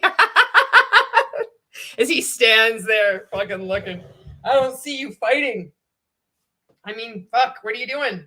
There's a time. There's a fucking place. Remember, it's a job interview or it's coaching with Ray and Jess. That's win-win. You should be busting your ass for that. And I want to see the rest of that. We don't have much time left today. She's being scolded by 3 of them. Boom, boom, boom. The fucking Trinity right there. The holy fucking Trinity. And that woman is like, she has every right to be pissed off. I remember when I watched this though, and I was like, holy shit, how dare you fucking disagree with Ray though? I was one of those people that I'm like, I couldn't believe it. I'm like, fuck, she's not respecting him at all. This is what fucking brainwashing does to a person, you know? Right. And I'm the success manager. I'm here to cheer you guys on, and you're killing me. You have to bust your ass to get this done. Or you all just flew here for 28 hours for nothing. So what the fuck did they just have to do? This is so stupid. You have to bust your ass to what? Like ask people. Yeah, all you have to do is there's like these people in the room. What is it? 10 people? And you just pick 5 people on each team. This isn't fucking rocket science, Mary Kate. They have to bust their ass. What do they have to bust their ass? What riveting questions are they supposed to ask within like 10 minutes or 5 minutes? One person picks one person, the next person picks another person. This is multi-level marketing. This is why your friends and family are so fucked up, because we think this is okay. I was 42 years old when I got into this. I had a dollar store for 9 years. I had a fucking life. I knew shit. I knew this. I thought there's no way I'd ever get sucked into something like this. I got fucking sucked into this. Anybody could get sucked into this. This could be your parent, your fucking neighbor. It could be fucking you, you know? Hopefully, if you're watching this, you're like, there's no fucking way it's going to be me now, which I hope, because I don't want anybody to get sucked into this. So we're going to have a sales challenge, real world sales challenge. And so we're going to have Tyla come in here and share with you what you'll be selling, but you're actually going to be on the streets in downtown Fort Myers selling, and it's going to be a team comp. The winning team is guaranteed one person from that team will move on to the championship. Please welcome our good friend Tyla. Yay. Come on out here. All right. So, Miss Tyla, what will they be selling today? You guys are going to be selling these amazing gratitude journals. So these gratitude journals, we wanted you to have something that you could sell to people on the street and explain to them why it's so important to have one of these. So these are really important for, doing your Wealth Wednesday and set, and how important it is to do that. So this is so fucking weird. You might not know this. If you're not a rank maker, you might have missed that. It's just like, this is really important for you to know, because it says like, do your Wealth Wednesday. How much of a fucking cult is this? So every Wednesday, we all participated in something called Wealth Wednesday. And we would hashtag it too. We would post about this on social media afterwards. And Ray would do his Ray Daily, fucking 16,000 people in his group. This is fucking weird talking about it. It does not get any less weird. And we're like fucking tuning in live and we're like, fuck yes. And he's like, hey, what's up, what's happening? Or he'd be like, rank makers, rank maker. We're like, oh, fuck. And he's like, hey, Michelle. Hey, Jen. Oh, hey, Tripp. How's it going? All right. Today's Wealth Wednesday. So you know what we do for that? We give whatever the fuck he'd say. It was something like you had to do a random act of kindness involving money, like to a stranger without like expecting anything in return. So a lot of people, I would just go buy a coffee gift card from Tim Hortons, and then I would like wait, and then I would see somebody in the line. I just kind of hang around, and then I'd like just give it to them, and then I would run. And I thought it felt really good. Like I like doing that. And some people would stick money in like a diaper box. And then we would post about it in Rank Makers, or sometimes we'd post about it on our Facebook page, you know, and he'd say, you don't have to post about it. You don't have to brag. It's just really good. And this is done to improve your money mindset. You have to give money. And then because it's going to come back to you in abundance. This was fucking called Wealth Wednesday. We all fucking did this. And they made a book and they made these cards that said fucking Wealth Wednesday, and they're branded with Rank Makers. You might fucking get one. I don't know. That would be fucking crazy if you did. It says fucking Rank Makers. Then you could write, it says Wealth Wednesday. And then you could say to you from me or whatever. Can you imagine someone coming running up to you and you get this and you're just like, no way. This is from that fucking cult. So they have a fucking book, a gratitude journal with these Wealth Wednesday cards. So nobody knows what Wealth Wednesday is except 16,000 people in this fucking high control group. And they're going to go out and can you imagine now? This is a gratitude journal. I can just imagine what I was like when I was in talking to people about this. It's like, you have a gratitude journal. You should write in it every day what you're grateful for, 5 to 10 things that you're grateful for. And then every Wednesday, go out and give money to a stranger without expecting anything in return to improve your money mindset. Like, holy fuck. Glass foil on the back so you can open it and open it flat. It comes with a dozen of the Wealth Wednesday cards. Wealth Wednesday is where we suggest to our group to do a random act of kindness for a stranger involving a financial exchange. That this is your job. Random act of kindness involving a stranger with whatever. I used to have that memorized. And let's see how good y'all can do it. Welcome to downtown Fort Myers. This is a beautiful place. We're very proud of our city, and we're excited to have you guys here. So we're excited to see how you guys do. And so you guys came up with team names. What's your team name? Dream Team. It just exudes winning. The Dream Team never loses. And you guys, team name? From fear to fierce? From fear to fierce. Very nice. We have one team with 5 people, one team with 4 people. And so my dream team over here. Oh, what happened to the other person? They're just going to gloss that over. You're going to have 6 minutes and 15 seconds each. Okay, so it's going to balance out. You will each have equal selling opportunities. And so you get 6 minutes, 15 each. You guys, as you know, are 5 minutes each. And then you get that 1 minute download to tell the next person up in lines. Good luck, guys. Good luck. Happy selling. I would be so excited. Like if I was doing this, I wouldn't have heard a goddamn thing he said. I would have been the fucking person that just totally fucking bombed it. Like, oh, I know I'd just be such a fucking disaster. Because I get so excited anyway, I would just lose my shit. I'd probably still be fucking running today, right? Buy the fucking gratitude journal. This is what not to do, right? Fuck. Good luck. We're trying to sell as many of these things as we can. $29.99 for a gratitude journal. Take it away. Start changing the world. $30. Listening to them make sales right now. I'm writing down things people are grateful for. And I was wondering, by grace, not by works. do you guys practice gratitude, reflecting on gratitude daily? No. Yeah, we do. Did you hear that guy? That is fucking awesome. And these are all good fucking people. These are amazing fucking contestants, right? That guy is like, do you practice gratitude? He's like, no. Taisha says, did we ever find out why the garage store hates them? Is that the right name? It's like Ford's Garage. I haven't contacted them yet, and I don't know, but it is on my list. I'm kind of I'm working on Juice Plus right now too. I'm in email communication gathering shit with them that I'll do some kind of content on. I don't know if I'm continuing with them. Kelgore says, I missed something. What happened to the 10th person? I don't know. They probably said no to Ray. And he's like, that's it. You're out. He was escorted out, or they were escorted out of the group too. Michelle says that's why it's so cringy for me, because I was so excited. I would be so excited. I'm fucking excited remembering watching this, and I thought it was so good, and I know how fucked up it is.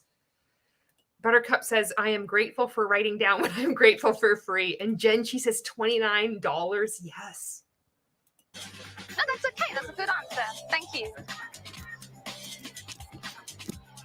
You skip through. All right. Well, thank you guys for your time very much. All right. I'm not going to spend time trying to sell to anyone who's not interested in gratitude. This awesome little diary. It has beautiful quotes in it, so you can just be reminded to feel grateful. Start your day. You write down 10 things you're grateful for every single morning. Watch what that does in 90 days. You do it every day. It's consistent as you want to do it. Oh, is anybody like completely perfect? No? No. I don't think so right at this time. You're not interested? All right, guys. Well, with or without the journal, practice gratitude. I can tell it made you guys happy. So Tripp and Claire are the first ones out for their team, and they do not have a sales pitch down, which we told them. It's a cute dog. What kind of dog is that? They had 20 minutes on the ride down to downtown to formulate a sales pitch, yet they don't have one. So I'm a little disappointed right now. Well, you know what they say about disappointment, Ray? Telling it like it is keeps it like it is. Both of them. And then we also have Wealth Wednesday, where you do a random act of kindness for a stranger. So this Do you ever think about what you're grateful for? Like seriously, I mean, I'm not trying to be weird. Once in a while. Yeah. So one thing I do is every morning I write down what I'm grateful for. So I use this journal. It's a gratitude journal. And every single morning I write down 10 things that I'm grateful for, and it absolutely changes my day. So if you have tons Can of I time, challenge you feeling someone out to see to get a if they're gratitude open to the journal sale for the makes next 90 days? Honestly, this editing, I don't even know. Ray's just fucking talking over top. I don't know. They haven't slid in their little purple square. He's just talking. This is not my audio. Whatever. I don't even know how the fuck to do audio most of the time, except thanks to DC. So if you can't hear it's all garbled, this is how it's played. He wasn't playing to win. However, that's not in this challenge. You don't have much time. For only $29. I'll give you my information to follow up with me, and you tell me if it doesn't change your life or not. All right. Well, when you go home, practice gratitude. All right. Thanks, guys. Eat it. Yeah, for sure. It's an awesome looking journal. I'd like to put one in your hands today. Would you be interested? We have to do. Buy it. That's it. And write in it. People say that you can create a habit in 21 days, but if you have 90 days, you can definitely create a habit. It's a good way to promote your business by giving away something. Would you be interested in purchasing one? Okay. Jaywalking. I'm a lawyer. My stomach is like nodding up because I know what it looks like on the outside. Like looking at this, like it is fucking weird. But we thought we really believe this shit. So I know how selling a bag it's cringy. Selling a gratitude journal from the fucking Higdon Group with the Wealth Wednesday cards, I can just see everybody has had exposure to different cults, and it's that's what's happening here. The bags you can kind of get away with, but the fucking gratitude journals, I can see it on people's faces. They're just no. I went through this in the 70s. Fuck. Ugh. Very well. Happy Friday to you. Would you be interested in purchasing one? Would you be interested? She's using this line over and over again and providing them an easy out. You have to sell how this product is going to change their lives. How you show up here is how you show up out there. No, what the fuck does that mean? So we were taught by Ray, see if they're open, give them an out, because that's what they're doing for their network marketing businesses. And predominantly it's done on social media, not running around selling your merch. So how they show up here is how they show up where? No, nobody shows up like this. Only in this example do people show up like this. And you've set them up to fail. And then you're mocking them. Way to go. Default setting fucking gratitude. I could have done better. So you guys ready to rock and roll? Yes! Let's get it on! Are you guys familiar with gratitude journals? No, but my daughter is a clinical mental health therapist. So she's familiar with gratitude. Like, check this out. A grateful heart is a magnet for miracles. How can I get one of these in your hands? They're $30. And it's an incredible gift. 29 bucks. Doing Wealth Wednesday, which is to do a random act of kindness for a stranger involving a financial exchange. Could be $1, could be $10, could be like, double tipping your waiter, could be paying. Michelle posted, so it was Ginny Jin says, do we know what the deal with Ford's Garage was? And Michelle said that Ford's Garage got upset with us hassling by us selling to their people just trying to eat, and they said no more filming or selling there. So that's we got that from Michelle. Lisa says, I might be interested in a gratitude journal until they told me it cost $29. That's ridiculous. Yeah, $30 for a notebook. Jen says they make me violent. Sorry. I know. For the toll booth in front. Good to go. I've got a little credit card machine there. Okay. Are you good? You sure? Yeah. You're sure? Okay, no problem. Any interest at all? They're $30. Oh, no.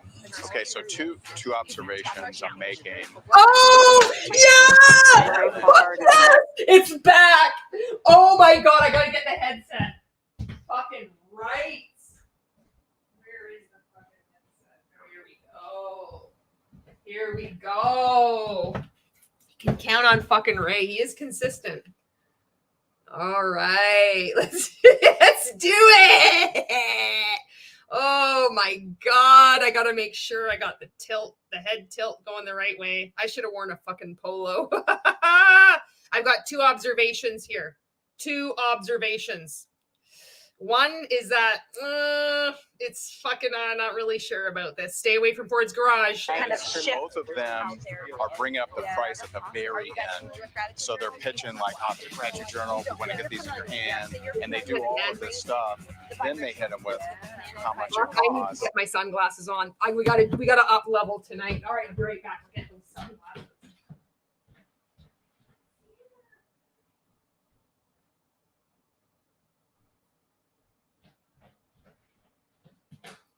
All right, I think my shades are cooler. I think Ray should get a pair of these, they're like polarized. All right. Oh, fucking right. Here we go. Oh my God, this is going to be fucking amazing. I can tell all this time I blabbed for 2 hours and 46 minutes. It was all for this fucking moment. It's going to be worth it. If you fucking, let's go. Let's go. Play to win. All right. Pretty much all getting shot down. They're all getting shot down. I'm sorry. No, none of that. Like that. Where you feel you could have done better. Help her out. I just took too long. Okay. You gotta make it quicker. I don't know. I don't know what else I did wrong. I'm so mad at myself. No, none of that. We haven't got time for that. Dang it. Try your best. Yes. We've established a relationship with Chad. He's 1025 down the street. All right. And put on a quick ad for him, and he has committed to buying a journal. So what we want to do is to go back in and see if he's open to the idea of us buying a beer for everybody who purchases a journal. So they have to purchase a journal to get a beer bought from him. But it seemed like a great idea. It's not mine. It's Ryan's. It's Ryan's idea. It's Ryan's idea. So we're just communicating on. Yeah, sure. We've already done some ads for him as well, like some shout outs, trying to get people that. Fucking race. Okay. Fuck, Michelle is smart. Did you see that? There's fucking leadership. That's not my idea. It's his idea. If this was Ray, he'd be like, it's all my fucking idea. This is where you can see I remember watching this because she fucking ends up playing she plays fucking Ray, and I can't wait to emphasize how well she fucking played him. All right. You're good, Michelle. Finally, someone shows up with a plan, out of the box thinking. So great idea, Ryan. Great execution, Michelle. But now we're going to have to go into the bar and finally someone shows up with an idea and out of the box thinking, great idea, Ryan, great execution, Michelle, but now we're going to have to go in to the bar and see if it actually works out.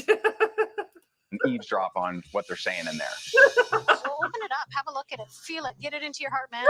So honestly, there wasn't a plan up until that point when the fellow stepped out. Chad stepped out of his bar and asked what was going on. And so I just started chatting with him that I couldn't sell to him because it wasn't my turn. But when it was my turn, would he be okay if I came back? But he's like, anything outside, you're totally cool. But then actually Ryan, a teammate, hatched the plan of what if we go in and ask him if we can do the swap where we offer his patrons some value for all of them that buy something from us. And what that allowed us to get inside the bar. But what we're doing is anybody who buys one today, we're buying a free beer or a drink. If you're not drinking beer, if you're drinking something else, we could get you something different. Note and put it onto paper. But the best thing that we actually like about it, these Wealth Wednesday cards. So what do you think of that saying there? Live better, live happily. How much is it? It's $30. Okay. Yeah? We'll take it. Okay, sweet. Awesome. Yeah, you're smiling now, aren't you? Michelle fucking slaying it. Yeah, the books are $29.95. No problems. Thank you for your time. And so do I buy you a beer?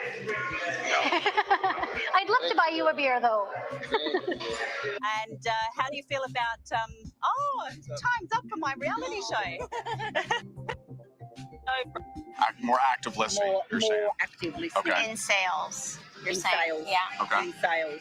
And the third thing? And the third thing would be to be more aware of my posture. Be more aware of it. I know I've got it. Just be more aware of it. There it is, the fucking posture. And she's talking about Ray's definition of it, the belief in what you have, regardless of external acceptance or approval. That's what she's fucking talking about. There's telling people about these Wealth Wednesday cards that they don't have a fucking clue because they're not in the cult. Okay. All right. Let's kick. They got one person left. Let's kick them off.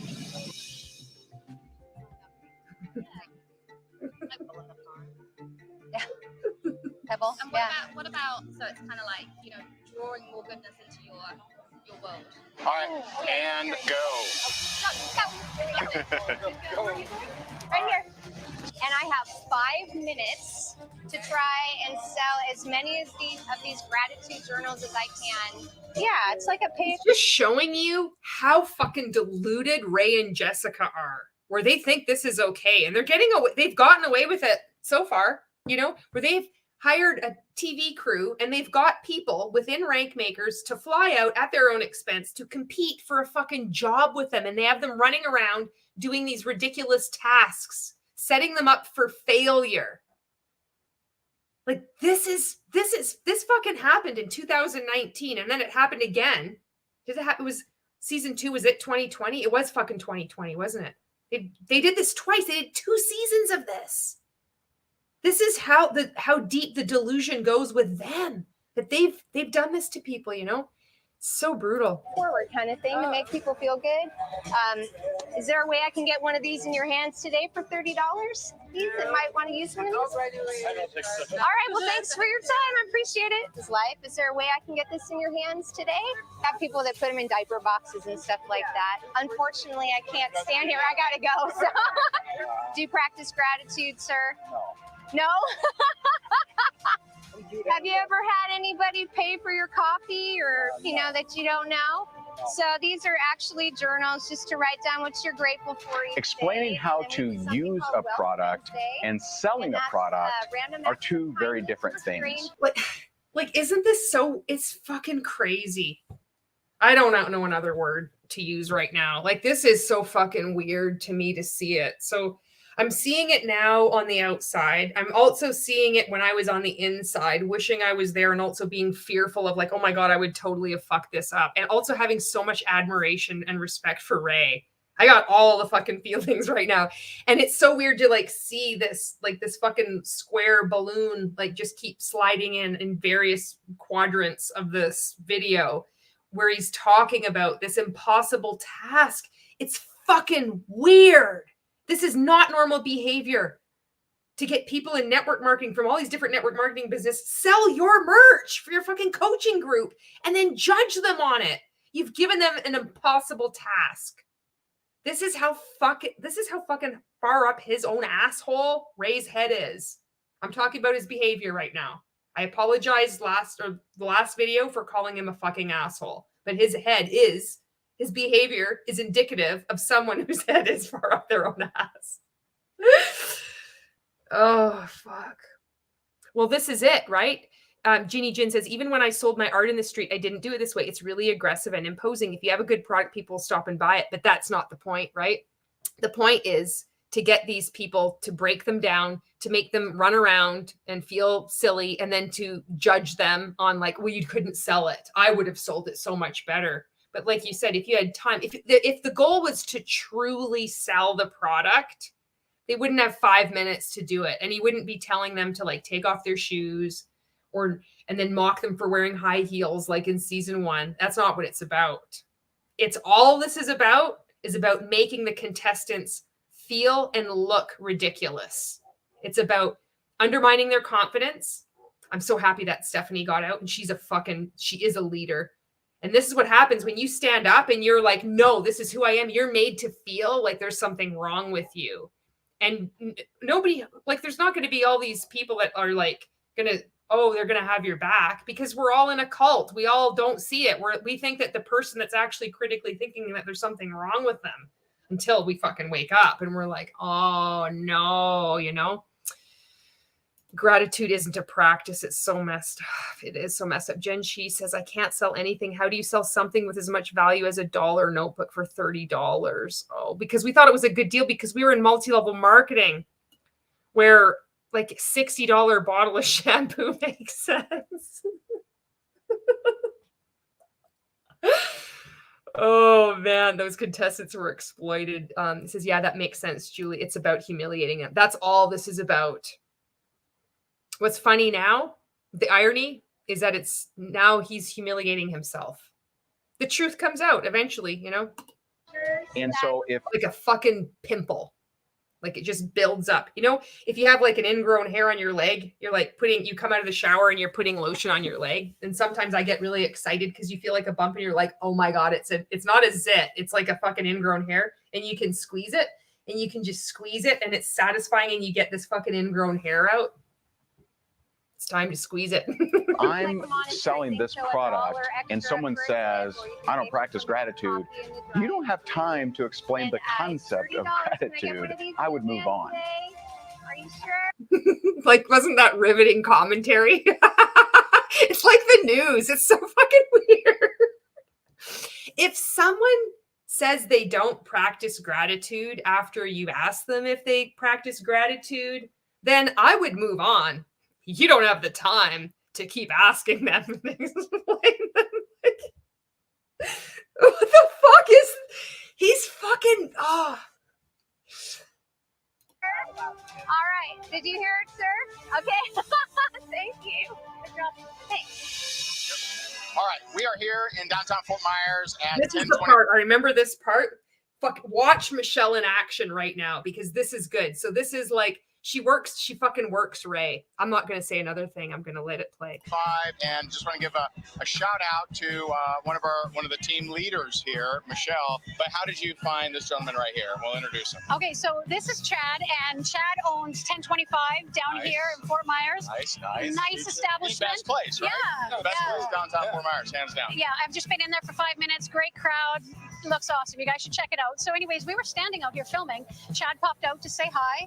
So we just started chatting, and I asked him if he'd be open to us coming back and having a look at his place and talking a bit more. And he says, yeah, sure, come on back in. So awesome. We went back in, talked a little business, and saw what we can. They're both just fucking looking. This is fucking, here you go. Here's your fucking feminine divine energy right now.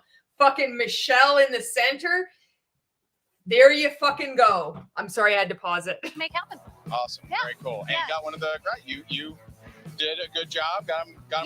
gratitude journal. Exactly. Very nice. Yeah. Very nice. Thankful for stuff, right? Yeah, man. Absolutely. Well, I appreciate Nice you having us meeting in, man. you. Thanks for Yeah. giving us a 1025 downtown Fort Myers. Wow, Feedback. that's a great What did you see out there? 1025, man. I'm gonna like shake your hand and like be fucking firm because it's like good that he shook his hand twice. But that was in a pinch. Michelle fucking managed to. I don't know if you caught like maybe you did. I don't know. If you saw what she was doing there. Like she managed to work in the challenge. She's trying to do the right thing. She believes in what she's doing and she's placating Ray, which is fucking impossible to do. And he had no fucking choice. He had no choice but to like give her full credit because she had another dude, like a fucking business owner that was there. Like she had him in the corner. I see that now. There, what'd you like? What didn't you like? I have to say I saw a lot of change from what we were talking about this morning. A lot of people up their game a little bit more. Big time. Big time. Some fierce competition going on. One thing was clear. After the interview process, after we showed them how to do that properly, this was a completely different group of people that showed. No, it wasn't. Look at this. After we showed them how to do it, it was one thing was clear, was that when they were left on their own and Michelle was in a pinch, she fucking decided, Ryan came up with an idea and they worked together as a team and she gave him credit and they actually did something really cool. It had nothing to do with you fuckers. Nothing. One thing is clear, that when they were left on their own, they actually managed somehow, despite being the pressure that you've put them under, that control, the coercive control, they still managed to fucking impress you somehow, and you still have to try to take credit for it. How fucking pathetic is that? Showed up for this challenge. Got really out of their comfort zone. I saw that Michelle really kind of came into her own. Okay. Took the leadership position very seriously. Was tenacious when she started selling and came up with an out-of-the-box idea. It was kind of a weird pitch, though, wasn't it? It was. He has to fucking, like, it came up with an out-of-a-box idea. They all just say the same things. It's like the same terminology, eh? It's so weird they're sitting on this bench together, like, talking about people. When I think of those benches, like, I bet you know, because Ray's wearing those shorts. It's hot in Florida, so he's gonna have that imprint on his fucking back of his leg. There'll be like a fucking little red mark, and it's like where his skin was on the fucking the bench, and he's gonna like fucking like when he stands up, it's gonna like stick a little bit. And then when he walks away, it's just, you're not going to see it all the time because it's just like every time like you lift your leg, there'll just be like a blink, just a little glimpse of the fucking indented mark. It was. Gratitude journal for $30. I'll buy you a beer. I think it was the only pitch that was out there. Was outside the box. Yeah, So you didn't exactly. see anything else that was outside the box. I didn't, no. So this is a tough decision because I really liked Claire's energy. Michelle, I really liked her interview. Yeah. And I liked the fact that she thought outside the box, like Mary Kay was saying, but she also pre-planned to get customers into the restaurant that she was going to with the restaurant owner so that they would ultimately buy a journal before even stepping foot downtown. It's not like they had a lot of time to plan. I mean, they didn't know the challenge. I also Wow, it's like he just figured that out himself. You're right. It's not like they did. Like, you should be fucking impressed. But it's kind of funny because it's like even when they're both talking to each other, it's like they're not really listening to each other. Do you get that feeling? I do. He's just like when she was looking at him and then he's looking at her, like, I don't fucking think they listen to each other. really liked Kim. She was going to the business owners. Yeah. She had a good energy when she was selling.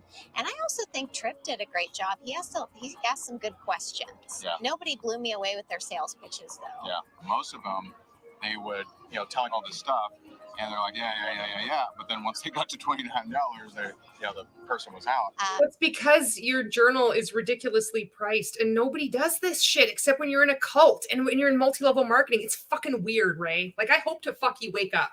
I don't know if you are just fucking in so deep and your head is so far up your ass and you just surrounded yourself so much that now it's fucking game over. For the rest of your life, you're going to think you're God or whatever the fuck is going on. Anybody watching this that's in rank makers, they're starting to wake up. Like, you just fucking watch what's going on. This isn't fucking normal behavior. It is fucking weird.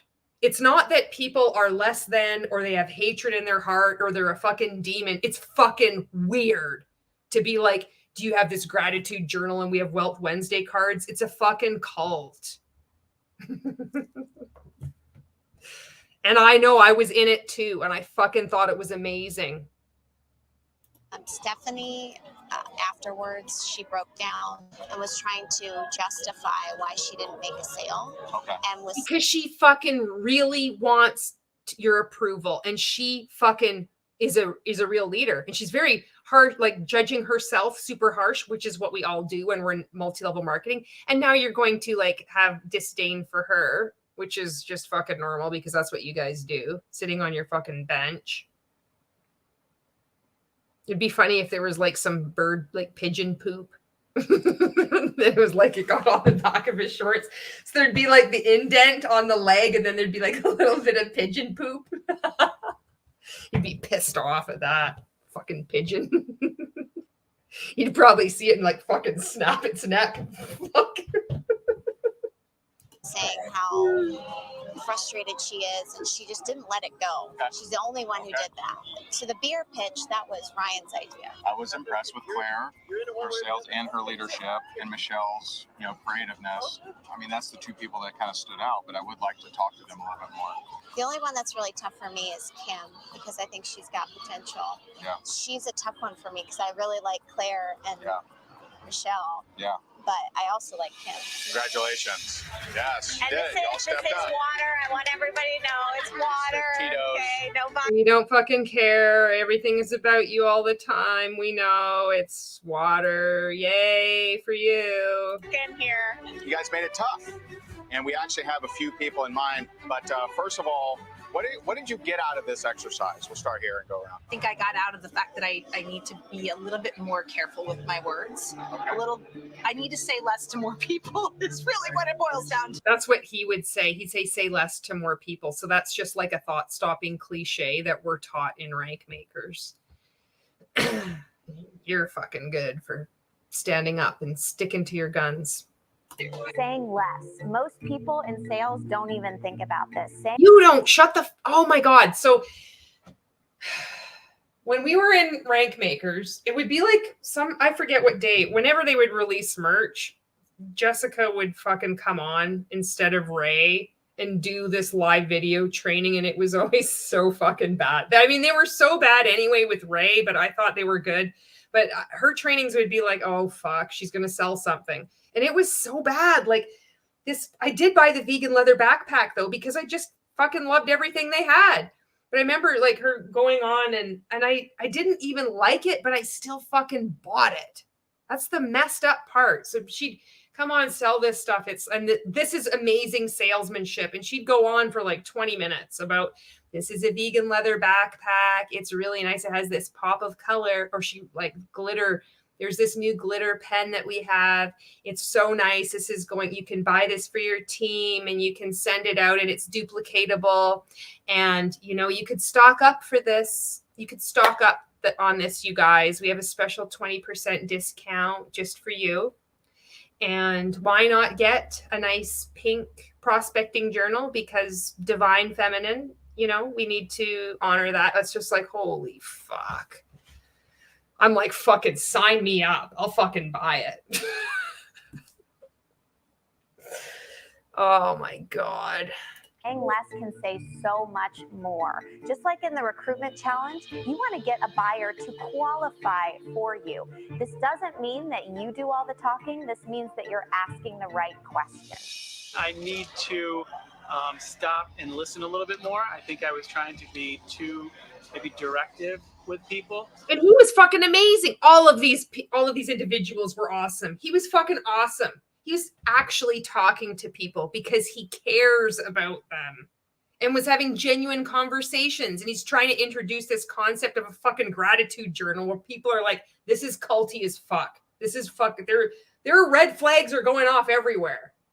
And he's trying to do the best. He's trying to represent his mentor, you know? He didn't have to do it. It's the problem is with the problem. Well, we know what the problem is. There's a common denominator in all of these relationships, Ray. Like you said, everywhere you go, there you are.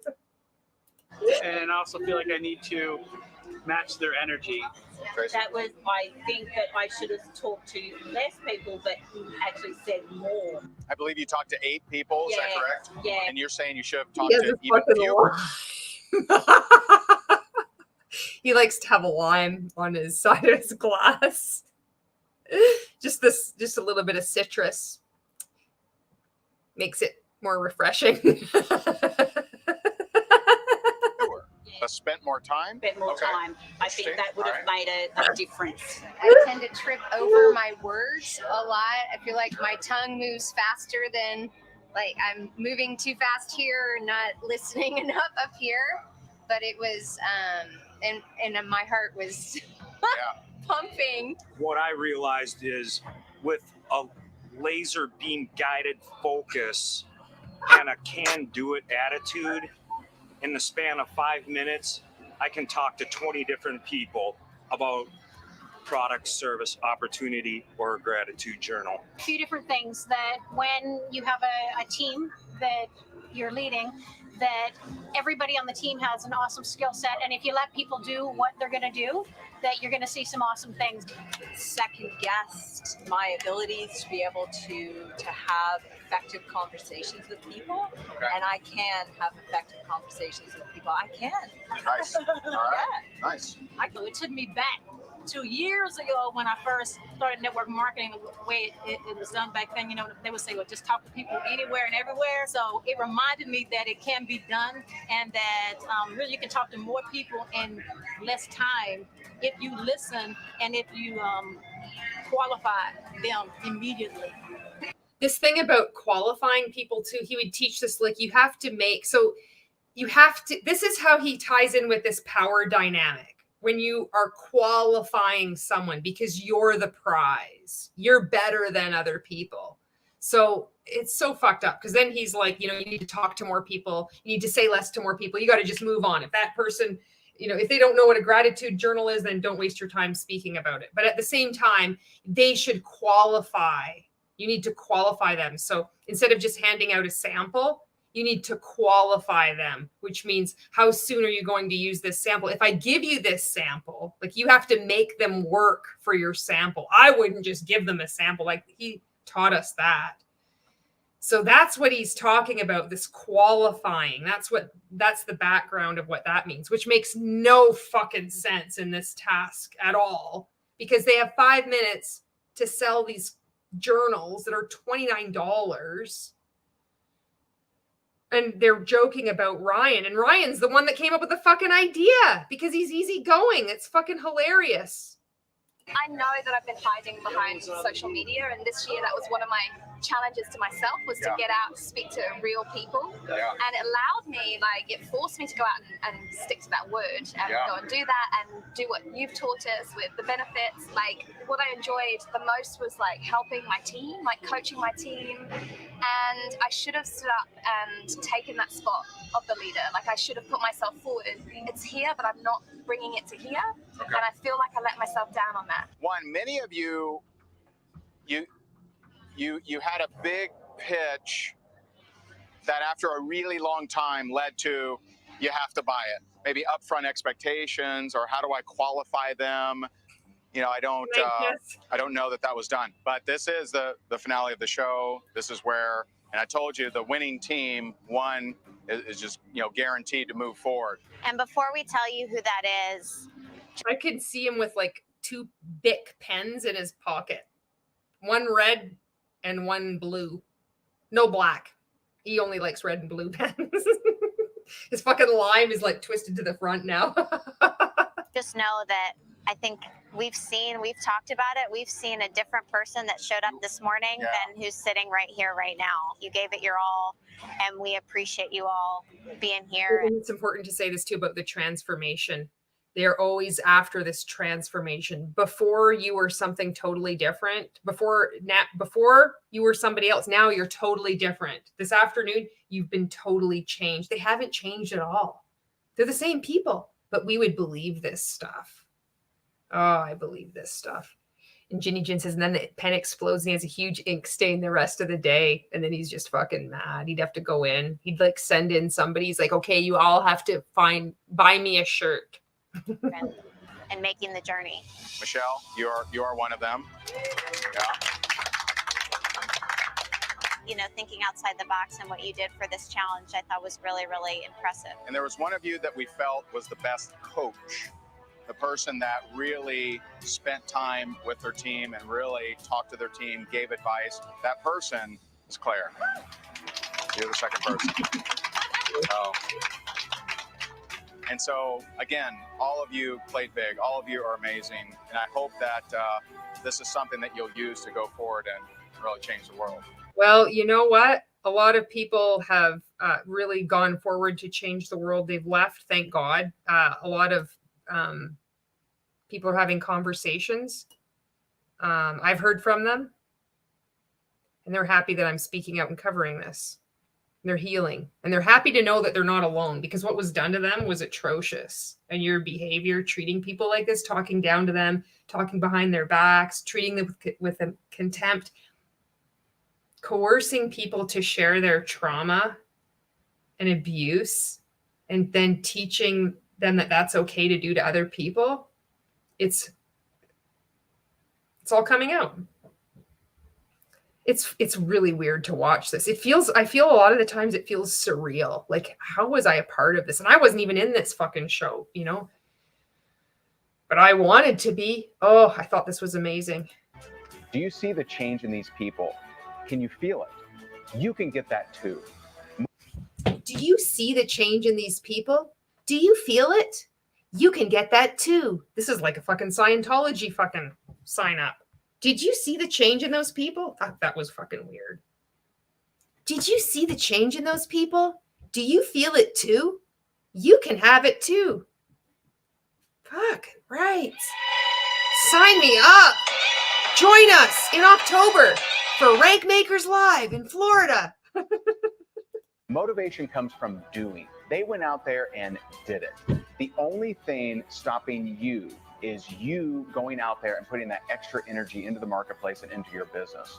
Motivation comes from doing. These guys really up their game. You can too. Awesome. Yeah, like I had so many learnings from today, like so many.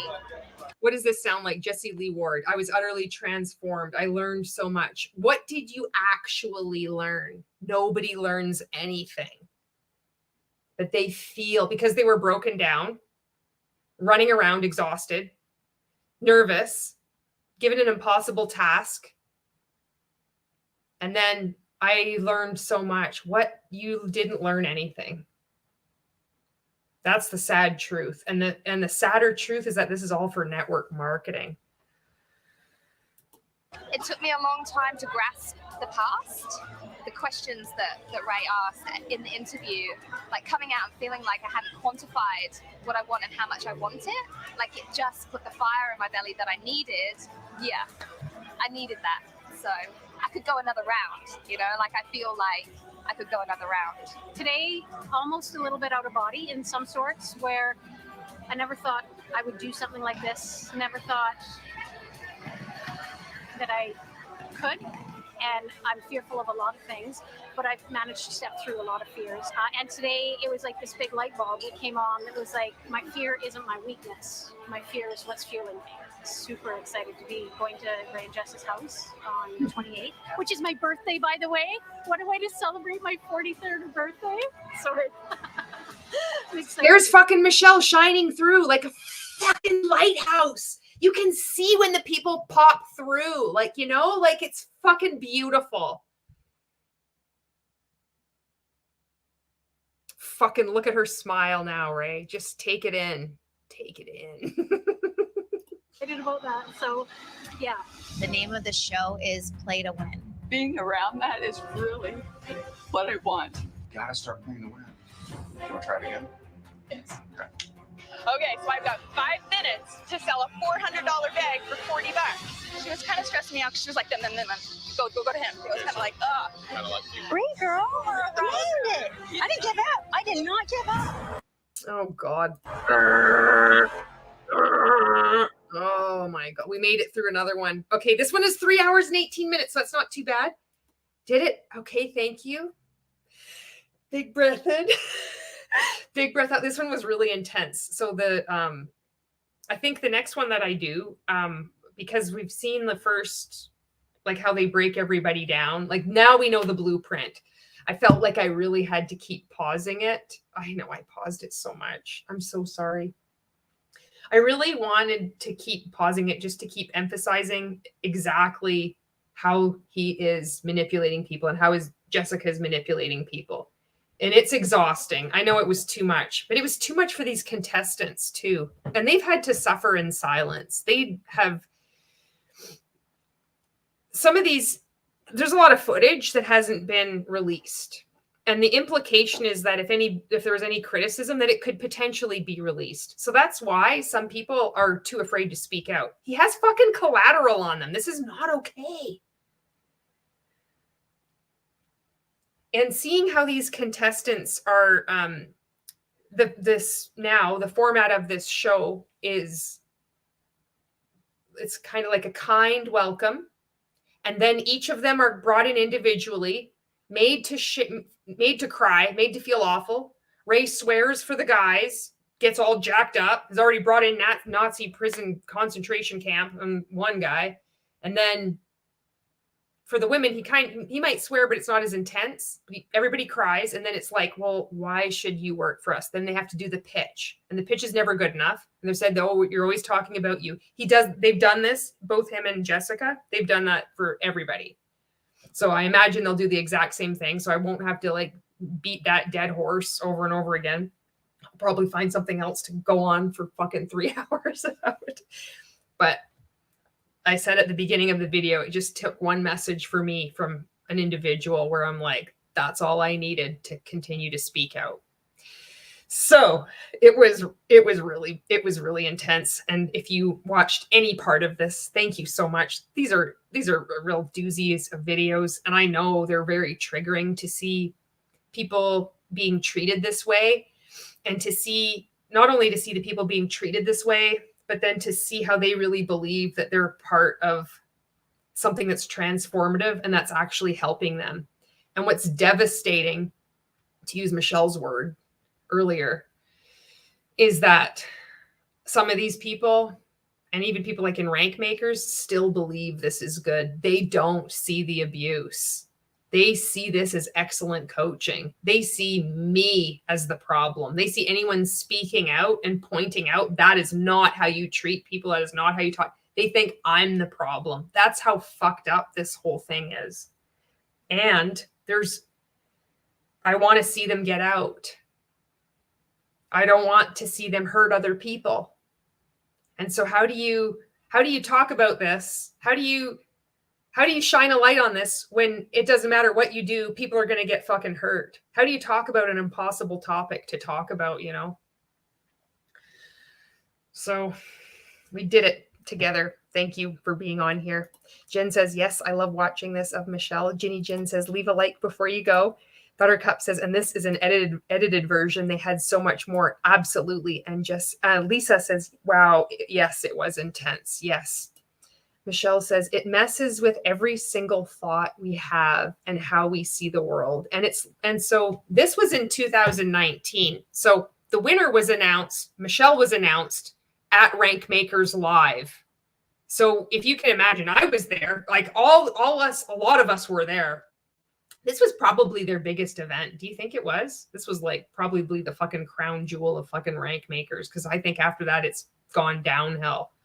But this was the time. It was so much fun. We were all meeting each other. And then they're going to, all the play to win contestants that we had seen on Facebook, all our time is spent with our multi-level marketing companies and in rank makers, but rank makers is even more of a priority and important. We really do feel like a family. It wasn't a family, but it felt like that. And so they're up on stage and we're like, who's going to win? This is amazing. And then Michelle is announced as a winner. We're like, oh, this is so amazing. At once, we're all excited and we're also like jealous. And there's also a separation of the people that were in the play to win contestants were seated in another area. So that was almost like there's always division created within a cult where there's people that have a higher status and you never know what's going on. And so then there was this whole other group, and it was weird because we didn't have the language to describe what was going on, but it was kind of like, well, I want to be a part of this too. We're here for a few days in Florida at this event. And then there's this group of people that we have been seeing, and it's like you can interact, but you really can't interact. It was fucking weird anyway. So that was 2019. It's 2023 right now. And Michelle is now talking, speaking out. It's 2023. How many years do you think it takes to heal from something like this? So there's that. And then she won. She got the fucking years coaching from him. Can you imagine being coached by him in your fucking inbox, telling you how inadequate you are?